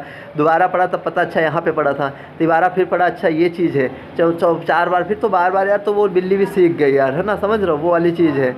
तो जब बिल्ली सीख जाती है, इस चीज़ को दोहराया, बार बार त्रुटियों की संख्या में कमी आई। अंत में बिल्ली किसी भी प्रकार की भूल ना करके जब उन्होंने बंद किया और बाहर मांस का टुकड़ा रखा तो बिल्ली को अंदर करते ही करते उसने बटन दबा दिया और दरवाज़ा खोल के बाहर आ जाती है बिल्ली। ठीक है, तो उन्हें लगता है यार ये भी सीख गई है ना, तो वो वाली चीज़ है। संख्या में कमी आई और अंत में बिल्ली किसी प्रकार की भूल ना करके क्या कर लेती थी, दरवाजे को दरवाजे खोल लेती थी। पिंजरे से बाहर निकलने के बाद बिल्ली मछली के को मछली का जो था उसको खाकर ठीक है, इस प्रकार उसका उद्दीपक और प्रक्रिया के संबंध ऐसा और बॉन्ड स्थापित हो जाता है और बार बार प्रयत्न त्रुटि कमी आती है। इससे प्रयत्न बार बार जो बंदा प्रयास किया, फिर भूला, फिर गलत हुआ, धीरे धीरे कर लिया ना, वो वाली चीज़ है, तो फिर सीख जाती है वो वाली चीज़। अब इसके देखिए विशेषताएं क्या हो सकती है। यह सिद्धांत शैक्षिक अनुक्रिया में अभिप्रेरणा को अधिक महत्व देता है। ठीक है, किसको, अभिप्रेरणा, मोटिवेशन को। ठीक है, सीखने में स्थायीकरण के लिए यह सिद्धांत ज्ञानात्मक, गत्यात्मक और भावात्मक, ठीक है, तीनों पर इस्तेमाल करने पर बल देता है। थॉर्नडाइक के अनुसार अधिगम, उद्दीपन और अनुक्रिया के मध्य संबंध स्थापित है, जिसकी स्थापना क्या मस्तिष्क में होती है। इस सिद्धांत के अनुसार बार बार प्रयत्न करने से अधिगम में स्थायीकरण आता है। थॉर्नडाइक ने उद्दीपक अनुक्रिया सिद्धांत के आधार पर 3 अधिनियम सिद्धांत, तत्परता, प्रभाव, आप लोगों ने मैंने अभी आप लोगों को ये बताए हुए थे, राइट है। उद्दीपक अनुक्रिया सिद्धांत की उपादेयता, ठीक है, तो क्रो ने बताया कि यह सिद्धांत विज्ञान एवं गणित जैसे कठिन चिंतनशील विषयों के लिए बहुत ही लाभप्रद है। यह सिद्धांत निरंतर परिश्रम और प्रयत्न करने पर बल देता है। इस सिद्धांत की सहायता के कार्य और साधारण और हो जाते हैं। इस सिद्धांत के फलस्वरूप बालक में धैर्य, आशावादी गुणों का विकास होता है। यह करके सीखने पर बल देता है। ठीक है, यह सिद्धांत पिछड़े और मंदबुद्धि बालकों के लिए बहुत ही उपयोगी है। इस सिद्धांत में बालक में आत्मविश्वास का जो आत्मनिर्भरता की भावना का विकास होता है। यह सिद्धांत छात्रों को अधिकाधिक जो है सीखने के लिए प्रेरित करता है। अब इसमें क्या है ऐसा जो आप लोगों को समझ में ना आ रहा हो, आई होप सब समझ में आ गया होगा। उद्दीपक अनुक्रिया सिद्धांत की आलोचना, तो यह सिद्धांत जो है मनुष्यों की अपेक्षा पक्षियों की सीखने की अधिक स्पष्ट करता है। इस सिद्धांत के अनुसार सीखने के उद्देश्य जो है पहुंचने में काफ़ी समय लग जाता है। यह सिद्धांत सीखने की गतिविधि, ठीक हो, और ये सब देख लेना, मोटा मोटा सा आप लोगों को लिखा, आप लोग अपने हिसाब से भी लिख सकते हो। अब आते हैं हम लोग पावलो पे, तो पावलो के अनुसार इसे हम देख लेते हैं। पावलो का शास्त्रीय अनुबंधन का सिद्धांत, या हम बोल सकते हैं Pavlov theory of classical conditioning. ठीक है, क्या थी ये थ्योरी, इसे थोड़ा सा अच्छे तरीके से समझिएगा। 1 मिनट, हाँ, शास्त्रीय अनुबंधन सिद्धांत का प्रतिपादन, ठीक है, तो किसने किया था, रूसी वैज्ञानिक हैं। ये कहाँ के हैं, रूस के वैज्ञानिक हैं। शिक्षा शास्त्री, ठीक है, वैज्ञानिक एवं शिक्षा शास्त्री मतलब इसका कभी कभी पूरा नाम पूछ लेता है, ठीक है, तो इसे याद रखना। 1900 कब किया? तो 1904 में किया था। अनुबंध मतलब कंडीशनर में किसी भी प्रश्न पर स्थित को उद्दीपक के रूप में काम लिया जाता है। इस उद्दीपक का देखिए, आप सीधे इस चीज़ को समझिए, राइट है। अब जैसे आपसे पावलो का शास्त्रीय अनुबंधन का सिद्धांत पूछे, ठीक है, तो आप लिख के आ जाओगे तगड़े से, लेकिन ऐसे एक कुत्ता ले लेना, उसे बंद कर देना, उसे दिखा देना, जरूरी नहीं आप कुत्ता बना ही लो, पेन चला के कुछ तो बना सकते हो, लिख देना कि ये कुत्ता है वहाँ, मतलब वो लिख देना ना कि कुत्ता, तो समझ जाएगा ये कुत्ता है। थोड़ा बहुत उल्टा सीधा जैसे बना पाना वो चीज़ ना, फिर चीज़ें यहाँ पे आप लोग भाई वो दिखा देना, ठीक है, वो आप फिर समझ जाएगा कि वो कहना क्या चाहता है, वो बताना चाहता है डायग्राम के माध्यम से, बट बना नहीं पाया वो वाली चीज़ें। पावलो का कुत्ते पर प्रयोग अब इन्होंने कुत्ते पे कर दिया, ठीक है। तो पावलो ने अपना प्रयोग कुत्ते पर किया। उसने कुत्ते को एक पिंजरे में भूखा रखा, ठीक है। अब कोई अगर ऐसा करता एक इंसान पे तो क्या होता समझो। अब उसने उसे खाना दिया, खाना देते ही कुत्ते के मुंह में लार टपकनी शुरू हो गई। जब आप कुत्ते में खाना देता तो खाना देने से पहले एक घंटी बजा देता था, लेकिन क्या कुछ दिन बाद कुत्ते को लगने लगा कि जब घंटी बजेगी तभी उसे खाना मिलेगा। जैसे ही घंटी बजती थी तो कुत्ते के मुंह में क्या हो जाती थी? लार टपकनी शुरू हो जाती थी। अब उत्तेजना बढ़ने में अब उत्तेजना बढ़ाने का काम कौन कर रहा है? घंटी करे, मतलब वो वेट कर रहा है जिस टाइम घंटी बजे कि मुझे खाना मिले, है ना, वो वाली चीज़ है। तो इसका एक जो लगाव हो जाता है किससे? घंटी के साथ में, मतलब इसका संबंध स्थापित हो जाता है अगर हम बात करें तो। इसकी जो कंडीशनर इसमें स्टेजेज आप मतलब क्लासिकल कंडीशनर, इसमें पहला आपका उद्दीपक सामान्यीकरण, ठीक है। तो स्टिमुलस जनरलाइजेशन इसमें क्या होता है? जब व्यक्ति, ठीक है, के प्रति, मतलब जब व्यक्ति उद्दीपक सामान्यीकरण के प्रति अनुक्रिया, मतलब के प्रति क्रिया सीख लेता है तो वह उस उद्दीपक से मिलते जुलते अन्य उद्दीपकों के प्रति भी वैसे रिस्पॉन्स करता रहता है। जैसे अलग से घंटी बजाने की आवाज़ पर भी क्या कुत्ता लार करना शुरू कर देता है। ऐसे विलोपन आपसे क्या होता है? विलोपन ये सब बताया ना, आगे आपसे पूछे जाते हैं। तो अगर कंडीशनल स्टिमुलेट के बाद मतलब अनकंडीशनल मतलब स्टिमुलस प्रदान ना करें तो कुछ समय बाद रिस्पॉन्स आना बंद हो जाता है। घंटी की आवाज़ के बाद अगर खाना ना दिया तो कुत्ते की क्या लार आना बंद हो जाएगी, घंटी बजेगी फिर भी लार नहीं आएगी, तो वो वाली चीज़ है। विभेद मतलब डिस्क्रिमिनेशन क्या होता है? डिस्क्रिमिनेशन होता है इसमें व्यक्ति मतलब ओरिजिनल अनकंडीशनल स्टिमुलस और अदर स्टिमुलस के बीच भेद या अंतर कंपाना शुरू कर देता है। जैसे बहुत सारी घंटियां बजने के बावजूद कुत्ता क्या है या पहचान जाता है कि घंटी किसकी आवाज़ के बाद खाना मिलेगा, किस घंटी की आवाज़ के बाद। शास्त्रीय अनुबंधन के सिद्धांत को प्रभावित करने वाले कारक उसमें है उद्दीपकों की प्रभावशीलता हो जाएगी, बौद्धिक विकास वगैरह, थोड़ा थोड़ा इनको लिख देना। ऐसे ही सिद्धांत में उपाय देता है जो इसकी उपयोगिता वगैरह, आदत या स्वभाव का निर्माण होता है, ठीक है, सीखने की अभिवृद्धि, भाषा का विकास, सीखने के लिए प्रोत्साहन वगैरह ये सब, और जिसकी आलोचना भी हुई थी तो आलोचना थोड़ा सा आप लोग इसे देख लीजिएगा। उसके बाद में आते हैं आपके बीएफ स्किनर। तो बीएफ स्किनर ये अमेरिका के हॉलगढ़, ठीक है, इन्होंने क्या किया था? इन्होंने किस पे कर दिया था बताओ कमेंट करके, किस पे किया था? आप लोग कमेंट करके बताओ, देख रहे हो फिर भी कमेंट करके बताओ किस किस पे किया था। चूहे और दूसरा किस पे किया था लिखा हुआ है, अभी आप लोगों को बताया, कमेंट करके ज़रूर बताया करो, ठीक है। कुछ नहीं कमेंट करो तो जहाँ पे जैसे बीएफ स्किनर पढ़ रहे हो तो लिख दो कि बीएफ स्किनर, ठीक है, इतना लिख दिया करो भाई साहब। पावलो पढ़ रहे हो तो पावलो, मुझे पता चलता रहेगा कि आप सच में पढ़ रहे हो, ठीक है, चल रही है, हाँ वो वाली चीज़ है ना, तो हम आगे भी थोड़ा ज़्यादा मोटिवेशन मिलता है ना, कि बच्चे हाँ यार देख रहे पूरी उससे जैसे मैं जो लगा हूँ उसी हिसाब से। बीएफ स्किनर का क्रिया प्रतिशत आप लोग देख लिया, कमेंट नहीं किया चलेगा, अरे लोग देख लेते चले जाते, फिर वही बात है ना, थोड़ा सा तो मोटिवेशन नहीं मिल पाता, तो आप लोग करते रहिएगा। इस सिद्धांत का प्रतिपादन अमेरिका के हार्वर्ड विश्वविद्यालय के प्रोफेसर कौन? बीएफ स्किनर द्वारा किया गया था। इनका पूरा नाम कमेंट बॉक्स में बताओ, ठीक है। ये आपसे किसमें प्रैक्टिकल वाइवा में क्वेश्चन पूछ सकता है, कहीं भी पूछ सकता है, यही नहीं आप कोई कितना भी बड़ा एग्जाम दे देना, ये तो कॉलेज वाले एग्जाम है, ठीक है, वहाँ भी आपसे पूछा जा सकता है। तो बीएफ स्किनर का पूरा नाम, अदरवाइज मैं जब वहाँ पर आप लोगों को करवाऊँगा प्रैक्टिकल्स वहाँ पर बताऊँगा पूरा नाम, ठीक है। बीएफ स्किनर ने सबसे अधिक अनुक्रिया पर जोर दिया था, अनुक्रिया, ठीक है, अनुक्रिया मतलब इससे क्रिया प्रस्तुत अनुबंधन का सिद्धांत कहा जाता है। और बीएफ स्किनर ने अपना प्रयोग पहला किस पे किया था? चूहे पे किया था। उसके बाद में इन्होंने मज़ा नहीं आया तो कबूतर पे कर दिया, ठीक है। तो ये चीज़ है, इन्होंने एक बक्सा लिया और उसमें एक चूहा बंद किया, बॉक्स में एक लीवर लगा दिया हुआ, उसके बाद छिद्र था, मतलब उसमें एक छिद्र था, जब लीवर दबता था खाना आ जाता था, उस छिद्र के बाद जब चूहे को भूख लगी तो इधर उधर घूमने लगा, अचानक उसका जो है पैर क्या लीवर के ऊपर लगा और उसके बाद छिद्र से खाना आ गया। इसके बाद उसने इस क्रिया को दोहराया। तो वही वाली बात है यार, सभी चीज़ें रटी मतलब वही वाली चीज़ें हैं, सब ने जो भी दिया सब सीखने पे दिया, वो सब सीखेंगे, कैसे सीखेंगे वो चीज़, ये चीज़ देख लीजिए, आपका पेडालॉजी में भी पूछा जाता है, यहाँ पे भी पूछा जाता है, ठीक है। तो ये क्या है? पुनर्बलन रीइंफोर्समेंट क्या होता है? जिस उद्दीपक को देने से अनुक्रिया करने की संभावनाएं बढ़ जाती हैं, पुनर्बलन कहलाता है यार, जिसे क्या बोलते हैं? रीइंफोर्समेंट कहलाता है, ठीक है। तो जैसे पेपर के पास होने पर पेरेंट्स द्वारा जो साइकिल या मोबाइल दे रहा है, लेकिन ये कौन सा होता है, ये कई प्रकार के होते हैं। अब इसे आप लोग समझ लीजिए। जैसे पुनर्बलन के दो प्रकार हम यहाँ पे बात करते हैं, एक तो सकारात्मक पुनर्बलन हो गया, दूसरा नकारात्मक हो गया। तो सकारात्मक में जैसे भोजन जो है, पानी, नौकरी, प्रशंसा वगैरह आ जाता है ना। नकारात्मक में जैसे दंड देना, मना करना, ये चीज़ें आती हैं। अभी आसानी से हम लोग समझेंगे। आप प्राणी के यदि सकारात्मक पुनर्बलन दिया जाता है तो प्राणी क्रिया को दोहराता है, और ये नकारात्मक दिया जाता है तो प्राणी क्रिया को नहीं दोहराता है। ठीक है, जैसे आप लोगों के साथ हम लोगों का होता है ना, फीडबैक आता रहता तो चलता रहता, नहीं आता तो वो वाली चीज़ है। इस प्रयोग से स्किनर से निम्न जो है निष्कर्ष निकालने, पहली बार भोजन की प्राप्ति त्रुटि एवं प्रयास का सिद्धांत फल था। ठीक है, तो ये सब मोटा मोटा सा आप लोग देख लीजिएगा। और इसके बाद में हम लोग आते हैं किस पे, क्रिया अनुसंधान की विशेषताएं वगैरह देख लीजिएगा इसका। ठीक है, तो इसमें क्या है, यह सिद्धांत क्रिया के परिणाम को महत्व देता है। क्रिया प्रस्तुत अनुबंधन सिद्धांत से पुनर्बलन एक आवश्यक तत्व है। या सीखने के सिद्धांत की क्रिया में अभ्यास पर अधिक बल देता है। सीखने की प्रक्रियाओं का संचालन मस्तिष्क से होता है। ठीक है, ये सब आप लोग देख लीजिएगा एक बार मोटा मोटा से। उसके बाद में हम लोग यहाँ पे आ रहे हैं, 1 मिनट, ये क्या हुआ, 1 मिनट भाई साहब। हाँ, तो ये हो गया। अब इसके बाद में देखते हैं अभिप्रेरणा। ठीक है, अभिप्रेरणा क्या होती है, मोटिवेशन। ठीक है, अभिप्रेरणा अंग्रेजी रूपांतरण मोटिवेशन है तथा मतलब मोटिवेशन का मतलब अभिप्रेरणा का अंग्रेजी रूपांतरण क्या, मोटिवेशन है, तथा इस शब्द के ऊपर लैटिन भाषा के शब्द मोटम से हुई, जिसका तात्पर्य क्रमशः मोटर तथा मोशन आदि से लगाया था।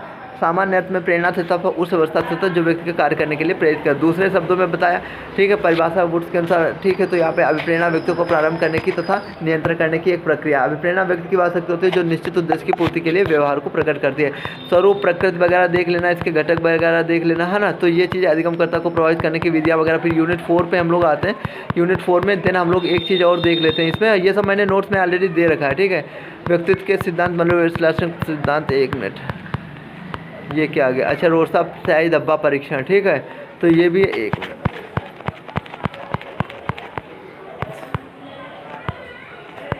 चलो, तो ये थी छोटी सी वीडियो। आई होप आप लोगों को अच्छी लगी होगी। काफ़ी चीज़ें मैंने यहाँ पे मतलब नहीं दे रखी हैं, सब मैंने नोट्स में दे रखा है। ठीक है, और नोट्स में सब अच्छी चीज़ें मतलब यहाँ पे मैंने जितनी भी चीज़ें बताई, उसके बाद में भी काफ़ी चीज़ें आपकी रही, जैसे बुद्धि हो गई, सृजनात्मकता हो गई, आपके रोस्ता स्याही धब्बा परीक्षण हो जाएगा। और उसके जो मतलब काफ़ी चीज़ें मतलब यूनिट 4 मैंने 5-6 यहाँ पे मैंने मतलब नहीं कराई है।